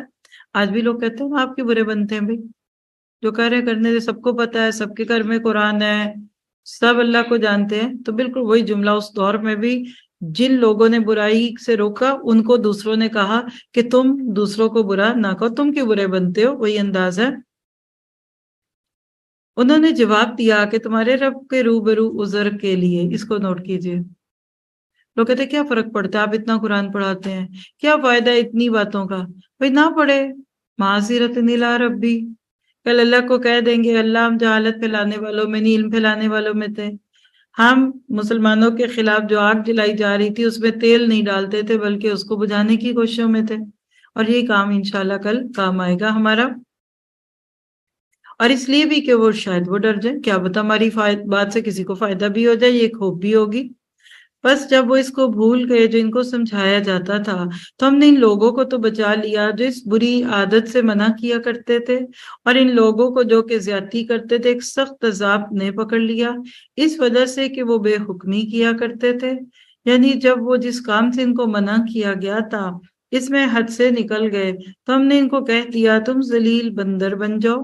اور وہ وقت بھی یاد کرنا چاہیے کہ آپ کے رب نے یہ بات بتلا دی کہ وہ ان یہود پر قیامت تک ایسے شخص کو ضرور مسلط کرتا رہے گا جو ان کو سزائے شدید کی تکلیف پہنچاتا رہے گا. بلا شبہ آپ کا رب جلدی ہی سزا دیتا ہے، اور بلا شبہ وہ واقعی بڑی مغفرت اور بڑی رحمت والا ہے.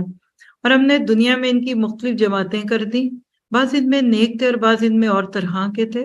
دیکھیے یہ نہیں بتایا کون تھے. یعنی بڑا خوبصورت انداز ہے کہ برے کا تذکرہ نہیں کیا. اور ہم ان کو خوشحالیوں اور بدحالیوں سے آزماتے رہے کہ شاید وہ باز آ جائیں. پھر اس کے بعد ایسے لوگ ان کے جانشین ہوئے کہ کتاب کو ان سے حاصل کیا. وہ اس دنیا فانی کا مال و متاع لے لیتے ہیں اور کہتے ہیں کہ ہماری ضرور مغفرت ہو جائے گی، حالانکہ اگر ان کے پاس ویسا ہی مال و متاع آنے لگے تو اس کو بھی لے لیں گے.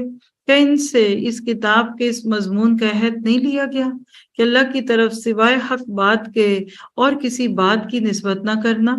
اور انہوں نے اس کتاب میں جو کچھ تھا اس کو پڑھ لیا، اور آخرت والا گھر ان لوگوں کے لیے بہتر ہے جو تقوی رکھتے ہیں. پھر کیا تم نہیں سمجھتے؟ اور جو لوگ کتاب کے پابند ہیں اور نماز کی پابندی کرتے ہیں، ہم ایسے لوگوں کا جو اپنی اصلاح کریں ثواب ضائع نہیں کریں گے. اور وہ وقت بھی قابل ذکر ہے جب ہم نے پہاڑ کو اٹھا کر صاحبان کی طرح ان کے اوپر معلق کر دیا، اور ان کو یقین ہو گیا کہ اب ان پر گرا کے گرا، اور کہا کہ جو کتاب ہم نے تم کو دی ہے اسے مضبوطی کے ساتھ قبول کرو، اور یاد رکھو کہ جو احکام اس میں ہیں اس سے توقع ہے کہ تم متقی بن جاؤ. بنی اسرائیل کو فزیکلی اتنا سخت منظر دکھا کے اللہ نے اصل میں قیامت کی پکڑ دکھا دی. آپ کے میرے لیے اللہ کی رضا کو پانے کے اعمال کیا ہیں؟ نمازوں کو قائم کرنا ہے، نیک روش اختیار کرنی ہے، کتاب کو مضبوطی سے تھامنا ہے. وہ کیا ہوتا ہے؟ زور سے پکڑنا ہے، گر گئی تو آٹے کا وزن دینا ہے؟ نہیں، ہر حال میں پکڑنا ہے. جس دن آپ کے لیے آنا مشکل ہو اس دن اسائد کو یاد رکھیے گا انشاءاللہ. بلی نصیحت کرنی ہے، برائی سے روکنا ہے، پہلے اپنی اور پھر دوسروں کی اصلاح کرنی ہے، اور خاص طور پہ ہیلے بہانے نہیں کرنے. ان کو اللہ نے بندر مچھلیاں پکڑنے پہ نہیں بنایا تھا، مسئلے کی شکل بگاڑنے پہ بنایا تھا. جمعے کو جا کے جال لگاتے، اتوار کو جا کے مچھلیاں پکڑ آتے، کہتے ہفتے کو تو کچھ کیا ہی نہیں۔ یہ ہے ہیلا۔ آج امت مسلمہ میں اس کی کوئی کمی نہیں ہے، اور آپ کے ہمارے ملکوں میں تو ہر بات کا ہیلا موجود ہے۔ کہتے پیسہ دو کام کرا لو، نعوذ باللہ۔ آگے بہت اہم بات ہے عہد الست کی۔ آپ سے مجھ سے اللہ نے جو عہد لیا ہوا ہے، رکوع نمبر 12 172 سے 181، عہد الست کی یاد دہانی۔ وَإِذْ أَخَذَ رَبُّكَ مِن بَنِي آدم، اور جب آپ کے رب نے اولاد آدم سے ان کی پشت کو اولاد آدم کی پشت سے ان کی اولاد کو نکالا، اور ان سے انہی کے متعلق اقرار لیا گیا کہ کیا میں تمہارا رب نہیں ہوں؟ سب نے جواب دیا کیوں نہیں، ہم سب گواہ بنتے ہیں، تاکہ تم قیامت کے روز یوں نہ کہو کہ ہم تو اس سے محض بے خبر تھے، یا یوں کہو کہ پہلے پہلے شرک تو ہمارے بڑوں نے کیا اور ہم ان کے بعد ان کی نسل سے ہوئے، سو کیا ان غلط راہ والوں کے فعل پر تو ہم کو ہلاکت میں ڈالے گا؟ ہم اسی طرح آیات کو صاف صاف بیان کرتے ہیں تاکہ وہ باز آ جائیں، اور ان لوگوں کو اس شخص کا حال بھی پڑھ کر سنائیے کہ جس کو ہم نے اپنی آیتیں دیں، پھر وہ ان سے بالکل ہی نکل گیا، پھر شیطان اس کے پیچھے لگ گیا، بس وہ گمراہ لوگوں میں شامل ہو گیا، اور اگر ہم چاہتے تو اس کو ان آیتوں کے بدولت بلند مرتبہ عطا کرتے، یعنی علم لیا اور اس علم سے اس کو عزت مل بھی جانی تھی، اس علم سے اس کو عزت مل جانی تھی، لیکن اس میں صبر نہیں تھا۔ کیا کیا اس نے؟ لیکن وہ تو دنیا ہی کی طرف مائل ہو گیا اور اپنی نفسانی خواہشوں کی پیروی کرنے لگا۔ لکھ لیں، علم کے بعد دو خطرناک رستے ہوتے ہیں جو بہکاتے ہیں۔ سبیل الرشد کی جگہ سبیل الغی پہ ڈالتے ہیں۔ ایک دنیا، حب دنیا، دنیا دنیا، جاب مل گئی، کام کرنا ہے، پیسہ چاہیے، اب گھر سجانا ہے، گھر سنوارنا ہے۔ بہت سارے لوگوں کو ہدایت کے راستے سے یوں کان پکڑ کے اتار کے لے جاتی ہے دنیا کہ تو کدھر چل پڑا، ادھر چل، اے جہاں مٹھا تے وہ کنے ڈٹھا، بابر باعش کوش کہ جہاں دوبارہ نیست۔ کہتے ہیں دنیا میں کون سا بار بار آنا ہے، دنیا دیکھی جائے گی، دنیا نقد آخرت ادھار، اور نعوذ باللہ ادھار کس نے چکایا ہے؟ شک پیدا کرنے والے جملے ہیں۔ تو دنیا سے ڈریے، اور دوسرا نفسانی خواہشات، میں ایسی پہن لگوں، میں ایسی بنوں۔ کئی لوگوں پہ قرآن کا پانی چڑھتا ہے رمضان میں، دورہ قرآن میں، اور جب آگے سے سلسلہ نہیں جوڑتے نا تو پھر عید کی پارٹیوں میں ہی رنگ اترنے لگتا ہے، اور شوال کے مہینے کے ساتھ سب غائب۔ اللہ ہمیں ایسا نہ کرے۔ اب مثال بہت کری ہے، دل پہ بوجھ ڈالتی ہے، لیکن سنیے، ایسا شخص جو دنیا کے پیچھے لگ جائے اور نفسانی خواہشات پہ پیچھے لگ کے کتاب کی آیتوں کو چھوڑ دے، اس کا حال کیا ہے؟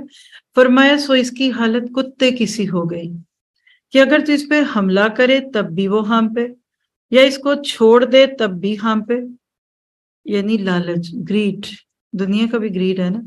یہی حالت ان لوگوں کی ہے جنہوں نے ہماری آیتوں کو جھٹلایا۔ بس آپ اس حال کو بیان کر دیجئے، شاید کہ وہ لوگ کچھ سوچیں، کچھ سوچنے کا ٹائم دو۔ آج کتنے لوگ ہیں جو ان چیزوں میں کھو گئے، اور ان لوگوں کی حالت بھی بری حالت ہے جو ہماری آیات کو جھٹلاتے ہیں اور اپنا نقصان کرتے ہیں۔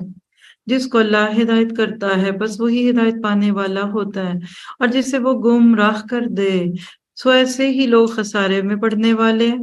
اور ہم نے ایسے بہت سے جن اور انسان دوزخ کے لیے پیدا کیے ہیں، جن کے دل ایسے ہیں جن سے وہ نہیں سمجھتے، اور جن کی آنکھیں ایسی ہیں جن سے وہ نہیں دیکھتے، اور جن کے کان ایسے ہیں جن سے وہ نہیں سنتے۔ یہ لوگ چوپایوں کی طرح ہیں، بلکہ یہ اس سے بھی زیادہ گمراہ۔ یہی لوگ غافل ہیں۔ بڑا اداس کرنے والا رکوع ہے، دل پہ بوجھ پڑتا ہے۔ اسی لیے شاید اللہ نے آگے اپنے ناموں کا تذکرہ کیا، اور اچھے اچھے نام اللہ ہی کے ہیں، بس ان ناموں سے ہی اللہ کو موسوم کیا کرو، اور ایسے لوگوں سے تعلق بھی نہ رکھو جس کے ناموں میں کج روی کرتے ہیں۔ ان لوگوں کو ان کے کیے کی سزا ضرور ملے گی۔ اور ہماری مخلوق میں ایک جماعت ایسی بھی ہے جو حق کے موافق ہدایت کرتی ہے اور اس کے موافق انصاف بھی کرتی ہے۔ تو آیت 181 میں امت محمدیہ کے اوصاف بیان کیے گئے: حق اور عدل پہ قائم رہنے والے، حق کے راستے کے راہی، دوسروں کو حق کی طرف بلانے والے۔ اللہ آپ کو مجھے ایسا ہی کر دے۔ پھر میں نے اس میں سے جو بات سیکھی، حق کے ساتھ رہنمائی کرنی ہے، اللہ کی طرف رجوع کرنا ہے، لوگوں کو خبردار کرنے کے لیے مثالیں دینی ہے، غافل نہیں رہنا، حق کے مطابق انصاف کرنا ہے اور اللہ کو اس کے خوبصورت ناموں کے ساتھ پکارنا ہے۔ اللہ تعالیٰ میں اس کی توفیق عطا فرمائے۔ اب سورت اپنے تتمے کی طرف جانے والی ہے۔ رکوع نمبر 13 میں آیت 182 سے 188 میں اچھے اعمال پہ خوشخبری اور برے اعمال پہ خبردار کیا جا رہا ہے۔ وَالَّذِينَ كَذَّبُوا بِآيَاتِنَا سَنَسْتَدْرِجُهُمْ، اور جو لوگ ہماری آیات کو جھٹلاتے ہیں ہم ان کو بتدریج یعنی گریجولی گرفت میں لیے جا رہے ہیں، اس طور پر کہ انہیں خبر بھی نہیں، اور میں ان کو مہلت دیتا ہوں، بے شک میری تدبیر بہت مضبوط ہے۔ کیا ان لوگوں نے اس بات پہ غور نہیں کیا کہ ان کے ساتھی کو ذرا بھی جنون نہیں، وہ تو صرف ایک صاف ڈرانے والے ہیں، اور کہ ان لوگوں نے غور نہیں کیا آسمانوں اور زمین کے عالم میں اور دوسری چیزوں میں جو اللہ نے پیدا کی ہیں، اور اس بات میں کہ ممکن ہے کہ ان کی اجل قریب ہی آ پہنچی ہو۔ پھر قرآن کے بعد کون سی بات پر یہ لوگ ایمان لائیں گے؟ جس کو اللہ گمراہ کر دے اس کو کوئی راہ پر نہیں لا سکتا، اور اللہ تعالیٰ ان کو ان کی گمراہی میں بھٹکتے ہوئے چھوڑ دیتا ہے۔ یہ لوگ آپ سے قیامت کے متعلق سوال کرتے ہیں کہ اس کا وقوع کب ہوگا؟ آپ فرما دیجئے کہ اس کا علم صرف میرے رب کے پاس ہے، اس کے وقت پر اس کو سوائے اللہ کے کوئی ظاہر نہ کرے گا۔ وہ آسمانوں اور زمین میں بڑا بھاری حادثہ ہوگا، وہ تم پر محض اچانک آ پڑے گی۔ وہ آپ سے اس طرح پوچھتے ہیں گویا آپ اس کی تحقیقات کر چکے ہیں۔ آپ فرما دیجئے کہ اس کا علم خاص اللہ ہی کے پاس ہے، لیکن اکثر لوگ نہیں جانتے۔ آپ فرما دیجئے کہ میں خود اپنی ذات خاص کے لیے کسی نفع کا نقصان، کسی نفع کا اختیار نہیں رکھتا اور نہ کسی ضرر کا، مگر اتنا ہی کہ جتنا اللہ نے چاہا ہو، اور اگر میں غیب کی باتیں جانتا ہوتا تو میں بہت منافع حاصل کر لیتا اور کوئی نقصان مجھے نہ پہنچتا۔ میں تو محض ڈرانے والا اور بشارت دینے والا ہوں ان لوگوں کو جو ایمان رکھتے ہیں۔ اللہ کے نبی کتنی کلیئرٹی کے ساتھ اپنا پیغام دیتے تھے۔ آپ کے میرے عمل کا نقطہ اللہ کی آیتوں کو نہیں جھٹلانا، انجام سے خبردار کرنا ہے، خوشخبریاں سنانی ہے، غور و فکر کر کے اللہ کی ذات کی عظمت کو سمجھنا ہے، سرکشی نہیں کرنی اور غور و فکر کرنا ہے تاکہ ہم جانوروں جیسی زندگی نہ بسر کریں۔ اور اس کے بعد پھر آخری رکوع ہے سورت کا 189 سے 206، اولادوں کو اللہ سے جوڑنا ہے۔ هو الذی خلقکم من نفس واحدہ، اللہ تعالیٰ ایسا ہے جس نے تم کو ایک تن واحد سے پیدا کیا، مراد ہے آدم، اور پھر اسی سے ان کا جوڑا بنایا، مراد ہے حوا، تاکہ وہ اس سے اپنے جوڑے سے انس حاصل کرے۔ پھر جب میاں نے بیوی سے قربت حاصل کی تو اس کو حمل رہ گیا تھوڑا سا یا ہلکا سا، سو وہ اس کو لیے ہوئے چلتی پھرتی رہی۔ پھر جب وہ بوجھل ہو گئی تو دونوں میاں بیوی اللہ سے جو ان کا مالک ہے دعا کرنے لگے کہ اگر تم نے ہم کو صحیح سلامت اولاد دے دی تو ہم خوب شکر گزاری کریں گے۔ بس جب اللہ نے دونوں کو صحیح سلامت اولاد عطا کر دی تو اللہ کی دی ہوئی چیز میں وہ دونوں اللہ کے شریک قرار دینے لگے۔ کیا کہتے تھے؟ پیراں دیتا، فلاں نے دیا، اور اولاد کی غلط تربیت کرنے لگے۔ بس اللہ پاک ہے ان کے شرک سے کہ ایسوں کو شریک ٹھہراتے ہیں جو کسی چیز کو پیدا نہ کر سکیں اور وہ خود ہی پیدا کیے گئے ہوں، اور وہ ان کو کسی قسم کی مدد نہیں دے سکتے اور وہ خود بھی مدد نہیں کر سکتے۔ اور اگر تم ان کو کوئی بات بتلانے کو پکارو تو تمہارے کہنے پر نہ چلے، تمہارے اعتبار سے دونوں عمر برابر ہیں، خواہ تم ان کو پکارو یا خاموش رہو۔ واقعی تم اللہ کو چھوڑ کر جن کی عبادت کرتے ہو وہ بھی تم جیسے ہی بندے ہیں، بس تم ان کو پکارو، پھر ان کو چاہیے کہ تمہارا کہنا پورا کر دیں اگر تم سچے ہو۔ کیا ان کے پاؤں ہیں جن سے وہ چلتے ہوں؟ سوچئے، یعنی جو ان کے بت ہوتے تھے نا اکثر ان کی ڈمی شکلیں بنی ہوتی تھی، اس کی طرف اشارہ ہے، ذرا تصور میں لائیے۔ تو کیا ان کے پاؤں ہیں جن سے وہ چلتے ہوں، یا ان کے ہاتھ ہیں جن سے وہ کسی چیز کو تھام لے، یا ان کی آنکھیں ہیں جن سے وہ دیکھتے ہوں، یا ان کے کان ہیں جن سے وہ سنتے ہوں؟ آپ کہہ دیجئے کہ تم سب اپنے شرکا کو بلا لو، پھر میری ضرر رسانی کی تدبیر کرو، پھر مجھ کو ذرا سی بھی مہلت مت دو۔ یقیناً میرا پروردگار تو اللہ ہے جس نے یہ کتاب نازل فرمائی، اور وہ نیک بندوں کی مدد کرتا ہے۔ اور تم جن لوگوں کی اللہ کو چھوڑ کر عبادت کرتے ہو وہ تمہاری کچھ مدد نہیں کر سکتے، اور نہ وہ اپنی ہی مدد کر سکتے ہیں، اور ان کو اگر کوئی بات بتلانے کو پکارو تو اس کو نہ سنیں، اور ان کو آپ دیکھتے ہیں کہ گویا وہ آپ کو دیکھ رہے ہیں، اور وہ کچھ بھی نہیں دیکھتے۔ یعنی بت جو ہوتے تھے 3D بنے ہوتے تھے، بالکل جدھر سے دیکھیں ایسے لگتا ہے کہ وہ آپ کو دیکھ رہے ہیں۔ آپ درگزر اختیار کیجئے، نیک کام کی تعلیم دے، اور جاہلوں سے کنارہ ہو جائیے۔ اور آپ کو اگر کوئی وسوسہ شیطان کی طرف سے آنے لگے تو اللہ کی پناہ مانگ لیا کیجئے، بلا شبہ وہ خوب سننے اور جاننے والا ہے۔ یقیناً جو لوگ خدا ترس ہیں، جب ان کو کوئی خطرہ شیطان کی طرف سے آ جاتا ہے تو وہ یاد میں لگ جاتے ہیں، سو یکایک ان کی آنکھیں کھل جاتی ہیں، اور جو شیاطین کے تابع ہیں وہ ان کو گمراہی میں کھینچ لیے جاتے ہیں، بس وہ باز نہیں آتے۔ اور پھر جب کبھی کوئی معجزہ ان کے سامنے ظاہر نہیں کرتے آپ، تو وہ لوگ کہتے ہیں کہ آپ یہ معجزہ کیوں نہ لائے۔ آپ کہہ دیجئے کہ میں اس کی پیروی کرتا ہوں جو مجھ پر میرے رب کی طرف سے حکم بھیجا گیا ہے۔ یہ گویا بہت سی دلیلیں ہیں تمہارے رب کی طرف سے، اور ہدایت اور رحمت ان لوگوں کے لیے جو ایمان رکھتے ہیں۔ اور جب قرآن پڑھا جائے تو اس کی طرف کان لگا دیا کرو اور خاموش رہا کرو، امید ہے کہ تم پہ رحمت ہو۔ اور اے شخص اپنے رب کی یاد کیا کر، اپنے دل میں عاجزی کے ساتھ اور خوف کے ساتھ، اور زور کی آواز کی نسبت کم آواز کے ساتھ، صبح اور شام، اور اہل غفلت میں سے مت ہو جاؤ۔ یقیناً جو تیرے رب کے پاس ہیں، مراد فرشتے، وہ اس کی عبادت سے تکبر نہیں کرتے، اور اس کی پاکی بیان کرتے ہیں اور اس کو سجدہ کرتے ہیں۔ یہاں پہ الحمدللہ سورۃ الاعراف پوری ہوئی، اور یہاں پہلا سجدہ بھی ہے، سجدہ تلاوت۔ فرض تو نہیں ہے، اجر بہت ہے، جب یہاں سے بعد میں اٹھیں گے تو چاہیں تو آپ سجدہ کر لیجئے گا، لیکن آپ کو مجھے اس آخری رکوع سے جو بات سمجھ آئی، وہی کی پیروی کرنی ہے، اللہ تعالیٰ سے دعا کرنی ہے، اللہ کو ولی بنانا ہے، اور شیطان کی اکساہٹوں سے اللہ تعالیٰ کی پناہ مانگنی ہے، اور جاہلوں سے منہ موڑنا ہے، اور نیکی کا حکم دینا ہے، اللہ سے ڈرنا ہے، قرآن کو توجہ اور غور سے سننا ہے، رب کو عاجزی سے، خوف سے، پست آواز سے یاد کرنا ہے، اور اپنے رب کو یاد کرتے ہوئے یہ دعا کرنی ہے کہ اللہ ہمیں ایسا بنا دے کہ قیامت کے دن جب تو ہمیں دیکھے تو تجھے ہم پہ پیار آ جائے۔ آپ دیکھیے کہ سورۃ الانعام اور سورۃ الاعراف نسبتاً ہلکی صورتیں تھیں، اس میں انسان کو بار بار اللہ کی محبت کی طرف مائل کیا گیا، اور آخرت، خاص طور پہ ان دو میں یہ چیزیں تھیں۔ اب آگے دوبارہ سورۃ انفال سے لے کے سورۃ توبہ تک اگر بات کر لوں تو یہ دونوں مدنی صورتیں ہیں۔ یہ دونوں صورتیں کیا ہیں؟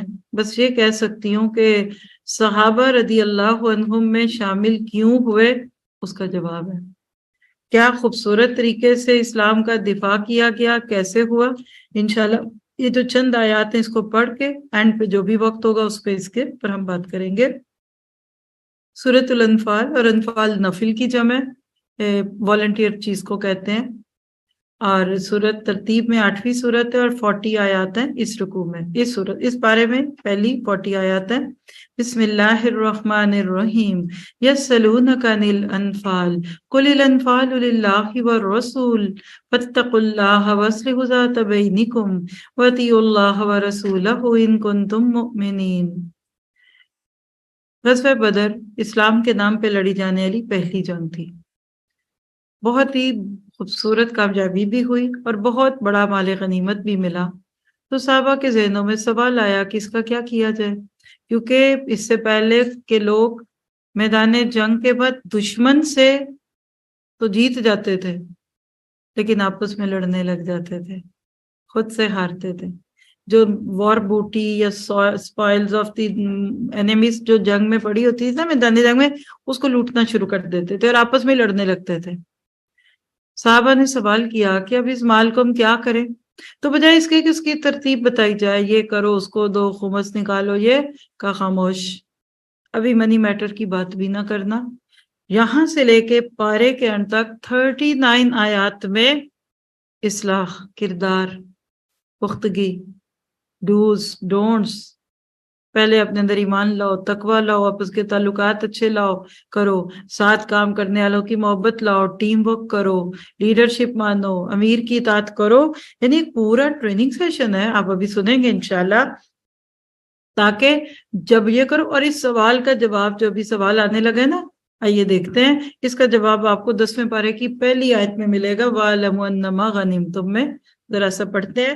رکوع نمبر 15 ہے، پہلی 10 آیات ہیں، مدد اللہ کی طرف سے آتی ہے. یہ ٹاپک ہے یسألونک عن الانفال. یہ لوگ آپ سے غنیمتوں کا حکم دریافت کرتے ہیں، آپ فرما دیجئے کہ یہ غنیمتیں اللہ کی ہیں اور رسول کی. بس تم لوگ اللہ سے ڈرو اور اپنے باہمی تعلقات کی اصلاح کرو اور اللہ تعالیٰ اور اس کے رسول کی اطاعت کرو اگر تم ایمان والے ہو. یعنی یہ کام پہلے کرو. پھر بس ایمان والے تو ایسے ہوتے ہیں کہ جب اللہ کا ذکر آتا ہے تو ان کے قلوب ڈر جاتے ہیں، اور جب اللہ تعالیٰ کی آیتیں ان کو پڑھ کر سنائی جاتی ہیں تو وہ آیتیں ان کے ایمان کو اور زیادہ کر دیتی ہیں. اور وہ لوگ اپنے رب پر توکل کرتے ہیں جو کہ نماز کی پابندی کرتے ہیں، اور ہم نے ان کو جو کچھ دیا ہے وہ اس میں سے خرچ کرتے ہیں.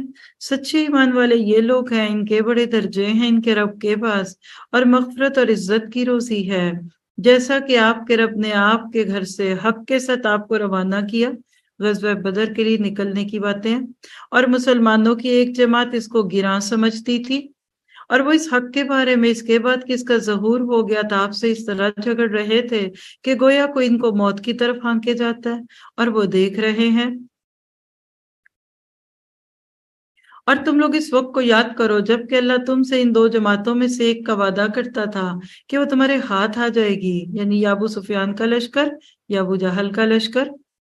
اور تم اس تمنا میں تھے کہ غیر مسلح جماعت تمہارے ہاتھ آ جائے، یعنی تمہارا دل تھا ابو سفیان کے لشکر سے واسطہ پڑے جس پہ چاندی اور سونا اور اتنا سامان ہے.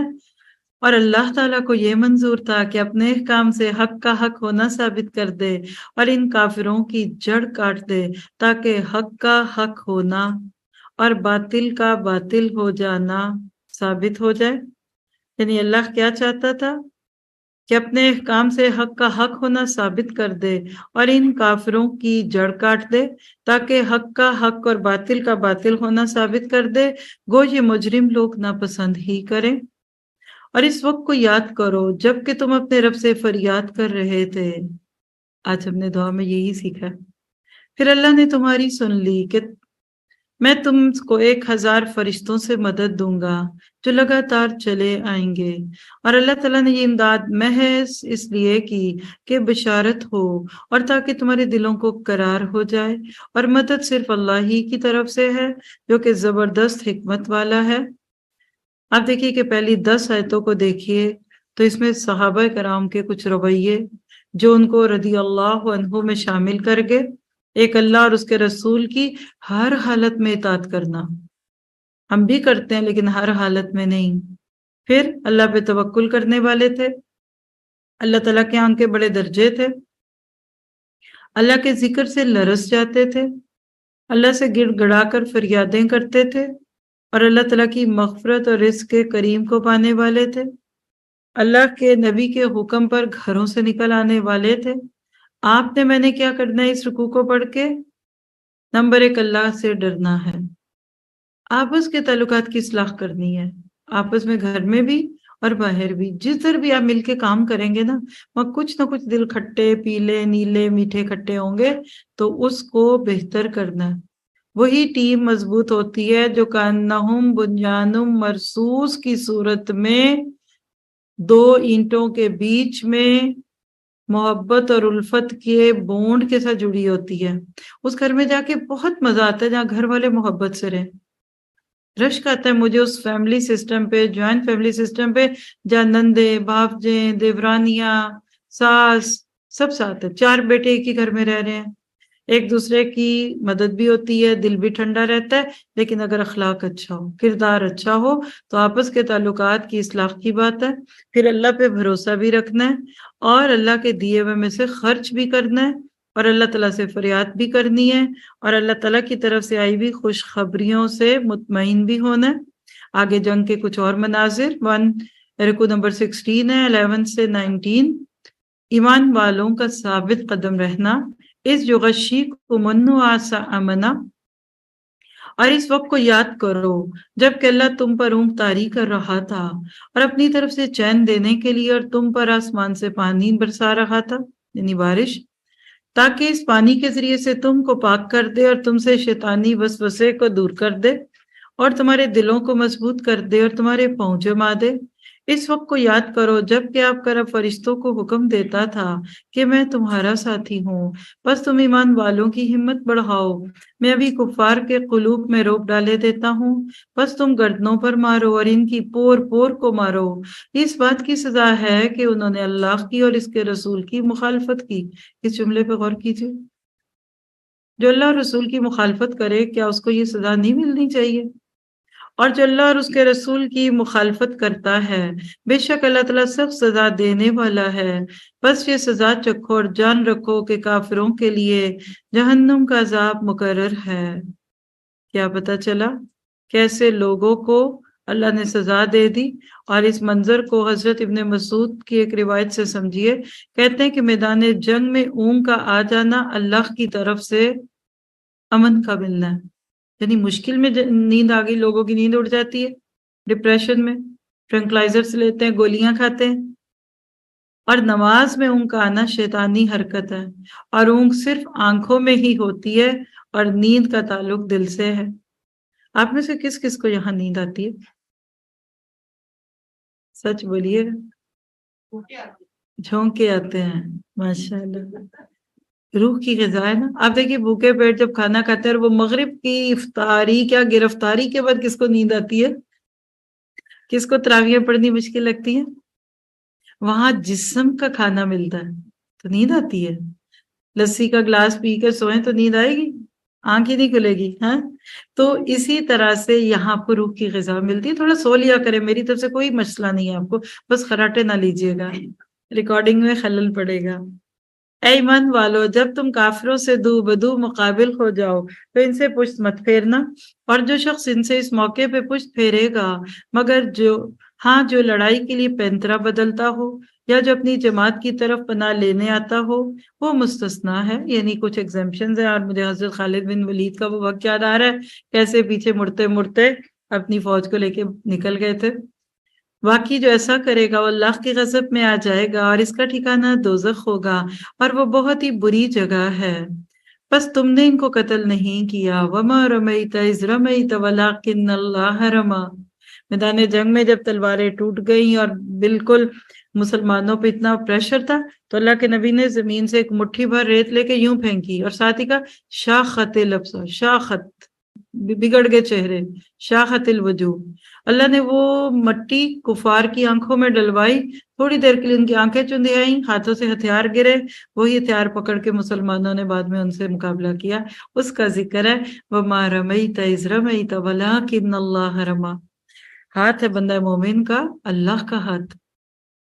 اللہ مٹی کو کنکر کو بلٹ بنا دیتا ہے، اور جب مسلمانوں میں ایمان نہ ہو اور ہاتھ نہ ہو مسلمانوں والا تو بڑے بڑے ہتھیار رکھنے، اٹامک پاور ہونے کے باوجود بھی آپ بھیک مانگتے ہیں۔ بس تم نے ان کو قتل نہیں کیا لیکن اللہ نے ان کو قتل کیا، اور آپ نے خواب کی مٹھی نہیں پھینکی بلکہ اللہ نے پھینکی، اور تاکہ مسلمانوں کو اپنی طرف سے ان کی محنت کا خوب عوض دے۔ بلا شبہ اللہ تعالیٰ خوب سننے اور جاننے والا ہے۔ ایک بات تو یہ ہوئی، اور دوسری بات یہ ہے کہ اللہ تعالیٰ کو کافروں کی تدبیر کو کمزور کرنا آتا ہے۔ اگر تم لوگ فیصلہ چاہتے ہو تو وہ فیصلہ تمہارے سامنے موجود ہوا، اور اگر باز آ جاؤ تو یہ تمہارے لیے نہایت خوب ہے، اور اگر تم پھر وہی کام کرو گے تو ہم بھی پھر وہی کام کریں گے، اور تمہاری جمعیت تمہارے ذرا بھی کام نہ آئے گی، یعنی خود کو بڑا سمجھنا گوز کتنی زیادہ ہو۔ اور واقعی بات یہ ہے کہ اللہ تعالیٰ ایمان والوں کے ساتھ ہے۔ صحابہ کرام پر اس رکوع میں اللہ کے کچھ انعامات کا تذکرہ تھا۔ کیا؟ نمبر 1، اللہ کی طرف سے اونگ آ گئی۔ میدان جنگ میں لوگوں کو جان کی پڑی ہوتی ہے اور صحابہ کو نیند آ رہی تھی، صحابہ پر سکینت کی کیفیت طاری ہو گئی، بارش ہوئی جس سے ریتلی زمین پر چلنا آسان ہوا، پھر بارش کے پانی سے صحابہ نے طہارت حاصل کی، اور اللہ نے صحابہ کے دلوں کو مضبوطی سے تھام دیا اور فرشتوں کے ذریعے مدد کی۔ آج میں اور آپ کیا کریں کہ ہمارے ساتھ بھی یہ سب کچھ ہو؟ تو نمبر 1، دل کو مضبوط رکھیے، بڑے کاموں کے حوصلے رکھیے، اللہ آپ کی مدد کرے گا۔ ہم سوچیں کیسے ہوگا، کیا ہوگا، کون کرے گا، میں کیسے، وہ آپ نے کیا کرنا ہے، اللہ کرنے اور کروانے والا ہے۔ پھر ایمان پہ ثابت قدمی رکھنی ہے، مقابلے میں پیٹھ نہیں پھیرنی، دل کی مضبوطی کے لیے دعائیں کرنی ہے، اور اللہ تعالیٰ کے ساتھ تعلق کو مضبوط رکھنا ہے، اور اللہ رسول کی مخالفت نہیں کرنی۔ یہی کی پوائنٹ ہے اللہ کی مدد کے بلانے کا۔ اور اس کے بعد رکوع نمبر 17، اللہ اور رسول کی بات خوشی سے ماننا، روتے دھوتے نہیں۔ کیسے؟ یا ایھا الذین آمنوا اطیعوا اللہ ورسولہ، اے ایمان والو اللہ کا اور اس کے رسول کا کہنا مانو، اللہ کا اور اس کے رسول کا کہنا مانو، اور اس کا کہنا ماننے سے روگردانی مت کرو، اور تم سن لیتے ہی ہو، اور تم ان لوگوں کی طرح مت ہونا جو دعویٰ تو کرتے ہیں کہ ہم نے سن لیا، حالانکہ وہ سنتے سناتے کچھ بھی نہیں۔ یعنی صرف ان کے کانوں سے ٹکرا رہی ہوتی ہے آواز، ایک بات دھیان سے نہیں سنتے، پتہ نہیں ساتھ کیا کچھ اور کر رہے ہوتے ہیں۔ بے شک بدترین خلائق اللہ کے نزدیک وہ لوگ ہیں جو بہرے ہیں، گونگے ہیں، جو کہ ذرا نہیں سمجھتے، اور اگر اللہ تعالیٰ ان میں کوئی خوبی دیکھتا تو ان کو سننے کی توفیق دے دیتا، اور اگر ان کو اب سنا دے تو ضرور روگردانی کریں گے بے رخی کرتے ہوئے۔ یا ایھا الذین آمنوا، اے ایمان والو تم اللہ اور رسول کے کہنے کو بجا لاؤ جبکہ رسول تم کو تمہاری زندگی بخش چیز کی طرف بلاتے ہوں۔ تبلیغ سے لے کے جہاد تک سب کچھ زندگی بخش چیزیں ہیں۔ اور جان رکھو کہ اللہ تعالیٰ آدمی کے اور اس کے قلب کے درمیان آڑ بن جایا کرتا ہے، یعنی پھر نیکی کرنے کو دل ہی نہیں کرتا جب شروع میں نہ کرو۔ اور بلا شبہ تم سب کو اللہ ہی کے پاس جمع ہونا ہے، اور تم ایسے وبال سے بچو جو خاص انہی لوگوں پر واقع نہ ہوگا جو تم میں سے ان گناہوں کے مرتکب ہوئے ہیں، اور جان رکھو کہ اللہ سخت سزا دینے والا ہے۔ اور اس حالت کو یاد کرو جب کہ تم زمین میں قلیل تھے، کمزور شمار کیے جاتے تھے، اس اندیشے میں رہتے تھے کہ تم کو لوگ نوٹ کھسوٹ نہ کر لیں، یعنی تو تمہیں لوٹ لے جائیں گے۔ بس اللہ نے تم کو رہنے کی جگہ دی اور تم کو اپنی نصرت سے قوت دی اور تم کو نفیس چیزیں عطا فرمائیں تاکہ تم شکر کرو۔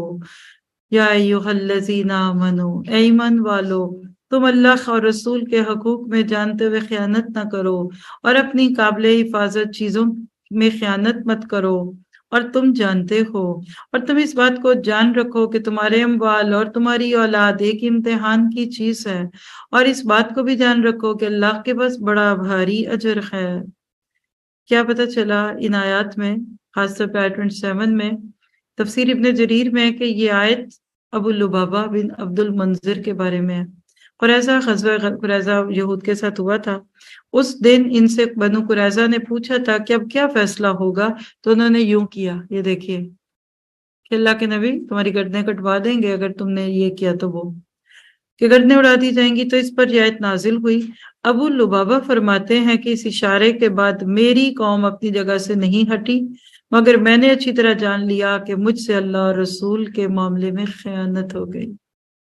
یہ ہے مومن اپنا محاسب خود ہوتا ہے۔ تو آپ کے لیے، میرے لیے عمل کے رویے، اللہ اور رسول کی اطاعت کرنی ہے، اللہ کے نبی سے منہ نہیں پھیرنا، اور ان کی رسول اور اللہ رسول کی پکار پہ لبیک کہنا، یعنی عمرے اور حج پہ بھی، اور نیکی کے ہر موقع پہ چیلنجنگ بنیے۔ بڑی سے بڑی نیکی آپ کے، یس آئی ول ڈو اٹ، یہ ہو جائے گا۔ اور بڑے دل والوں سے اللہ بڑے کام کراتے ہیں، چھوٹے دل والوں سے چھوٹے کام، بڑے حوصلے والوں سے بڑے کام، اور چھوٹوں سے چھوٹے۔ اور ساتھ ہی کیا کہا کہ جان بوجھ کر اللہ اور رسول کی خیانت نہ کرنا، کلام اللہ سے منہ نہیں پھیرنا، اور شکر گزار بننا ہے۔ جتنا شکر گزار بنیں گے اللہ آپ سے اتنا کام لے گا۔ اس کے بعد سیکنڈ لاسٹ رکوع ہے، رکوع نمبر 18، 29 سے 37، 37۔ اللہ سے ڈرنے والا حق اور باطل کو پہچان لیتا ہے۔ یا ایھا الذین آمنوا ان تتقوا اللہ، اے ایمان والو اگر تم اللہ سے ڈرتے رہو گے تو اللہ تعالیٰ تم کو ایک فیصلے کی چیز دے گا، یعنی فرقان، اور تم سے تمہارے گناہ دور کر دے گا اور تم کو بخش دے گا، اور اللہ بڑے فضل والا۔ اور اس واقعے کا بھی ذکر کیجئے جبکہ کافر لوگ آپ کی نسبت تدبیر سوچ رہے تھے کہ آپ کو قید کر لیں یا آپ کو قتل کر ڈالیں یا آپ کو خارج وطن کر دیں۔ یہ کون سی رات تھی؟ ہجرت کی رات۔ وَإِذْ يَمْكُرُ بِكَ الَّذِينَ كَفَرُوا، اور وہ تو اپنی تدبیریں کر رہے تھے اور اللہ اپنی تدبیر کر رہا تھا، اور سب سے زیادہ مستحکم تدبیر والا اللہ ہے۔ اور جب ان کے سامنے ہماری آیتیں پڑھی جاتی ہیں تو کہتے ہیں کہ ہم نے سن لیا، اگر ہم چاہیں تو اس کے برابر ہم بھی کہہ دیں۔ یہ تو کچھ بھی نہیں، صرف بے سند باتیں ہیں جو پہلوں سے منقول چلی آ رہی ہیں۔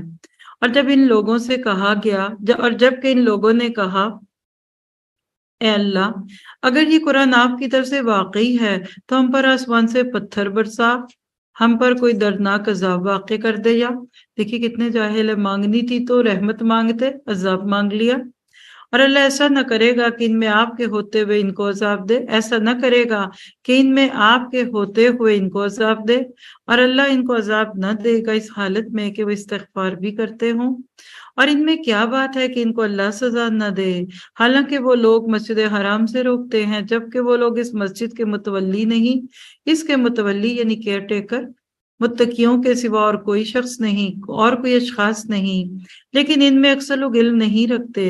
اور ان کی نماز کعبہ کے پاس صرف یہ تھی کہ سیٹیاں بجانا اور تالیاں بجانا، سو اپنے کفر کے سبب اس عذاب کا مزہ چکھو۔ بلا شبہ یہ کافر لوگ اپنے مالوں کو اس لیے خرچ کر رہے ہیں کہ اللہ کی راہ سے روکے، بس یہ لوگ تو اپنے مالوں کو خرچ کرتے ہی رہیں گے، پھر وہ مال ان کے حق میں باعث حسرت ہو جائیں گے، پھر مغلوب ہو جائیں گے، اور کافر لوگوں کو دوزخ کی طرف جمع کیا جائے گا تاکہ اللہ تعالیٰ ناپاک کو پاک سے الگ کر دے، اور ناپاکوں کو ایک دوسرے سے ملا دے۔ Like minded people live together, ایک جیسے جہنمیوں کو ایک جگہ اکٹھا کر دیا جائے گا، بس ان سب کو اکٹھا ڈھیر کر دے، پھر ان سب کو جہنم میں ڈال دے۔ ایسے لوگ پورے خسارے میں ہیں۔ دنیا میں جب کبھی بیکار چیزوں کو جلانا ہوتا ہے نا تو اکٹھا کر کے آگ لگا دیتے ہیں، اللہ گندی سوچوں والوں کو اس طرح اکٹھا کر کے آگ لگا دے گا۔ تو آیت 36 میں فَسَيُنْفِقُونَهَا ثُمَّ تَكُونُ عَلَيْهِمْ حَسْرَةً ثُمَّ يُغْلَبُونَ۔ اس پہ فلو چارٹ دیکھیے کہ اسلام دشمنوں کا خرچ کیا ہوا مال جو اسلام کے خلاف وہ خرچ کرتے ہیں، ان کے اپنے لیے وبال بن جائے گا۔ اسلام دشمن مغلوب ہو جائیں گے اور اس نتیجے میں ذلت، رسوائی اور حسرت ہوگی، اور کل بھی ایسا ہوا اور آج بھی ایسا ہی ہوگا۔ اللہ تعالیٰ میں بچا کے رکھے۔ عمل کے نقطے: اللہ سے ڈر کے رہنا ہے، استغفار کرنی ہے، علم حاصل کرنے کی جستجو کرنی ہے، اللہ کے راستوں میں لوگوں کو لوگوں کو لانے کے لیے مال خرچ کرنا ہے۔ وہ کیسے؟ اللہ کی رضا کے لیے کھلائیے پلائیے، آپ ان کو رائٹ دیجئے، پیٹرول لگائیے اور سو آن۔ اللہ کوشش کرنے والوں کو پاک کرے گا، اس بات کا یقین رکھنا ہے، اور اللہ کے راستوں سے نہیں روکنا۔ اور آخری 3 آیتیں، رکوع نمبر 19 کا کچھ حصہ۔ فیصلوں کا اختیار صرف اللہ کے پاس ہے۔ قُلْ لِلَّذِينَ كَفَرُوا، آپ ان کافروں سے کہہ دیجئے کہ اگر یہ لوگ باز آ جائیں تو ان کے پچھلے گناہ جو ہو چکے سب معاف کر دیے جائیں گے، اور اگر پھر وہی عادت رکھیں گے تو کفار سابقین یعنی پچھلے کفار کے حق میں قانون نافذ ہو چکا۔ مطلب یہ کہ جو ان کے ساتھ ہوا وہ ان کے ساتھ ہوگا، اور تم ان سے اس حد تک لڑو کہ ان میں عقیدے کا فساد نہ رہے اور دین اللہ ہی کا ہو جائے۔ پھر اگر یہ باز آ جائیں تو اللہ تعالیٰ ان کے اعمال کو خوب جانتا ہے، اور اگر روگردانی کریں تو یقین رکھیں کہ اللہ تعالیٰ تمہارا کارساز ہے، وہ بہت اچھا کارساز ہے اور بہت اچھا مددگار ہے۔ کیا پتہ چلا؟ ایمان والوں کو نصیحت کی گئی کہ دشمن سے مقابلے کے وقت ثابت قدم رہو اور اللہ کو یاد رکھو۔ اور آپ کو مجھے کیا کہا؟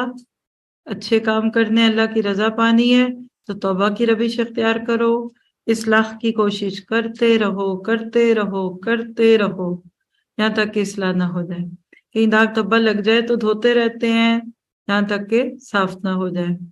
پھر اللہ تعالیٰ بہترین مددگار اور کارساز ہے، اس بات پہ یقین رکھنا ہے اور اللہ کے احکام سے روگردانی نہیں کرنی۔ الحمدللہ ادھر پارہ پورا ہوا۔ غزوہ بدر کا ٹاپک 10ویں پارے میں چلے گا انشاءاللہ۔ کل دل کھول کر باتیں ہوں گی اس پہ۔ اللہ آپ کو مجھے راضی کر دے۔ مبارک ہو آپ کو، آپ نے 1 سے زائد پارہ کیا آج۔ اور دیکھ لیجئے کہ وما ذالک علی اللہ بعزیز، اللہ جو کرتا ہے چاہتا ہے وہ کروا لیتا ہے۔ سبحان ربک رب العزت عما یصفون، ربنا تقبل منا انک انت السمیع العلیم وتب علینا انک انت التواب الرحیم، وصلی اللہ تعالی خیر خلقہ واصحابہ اجمعین برحمتک یا ارحم الراحمین آمین۔ السلام علیکم ورحمۃ اللہ وبرکاتہ۔ کوئی شیئرنگ کرنا چاہے تو مائک لے لے۔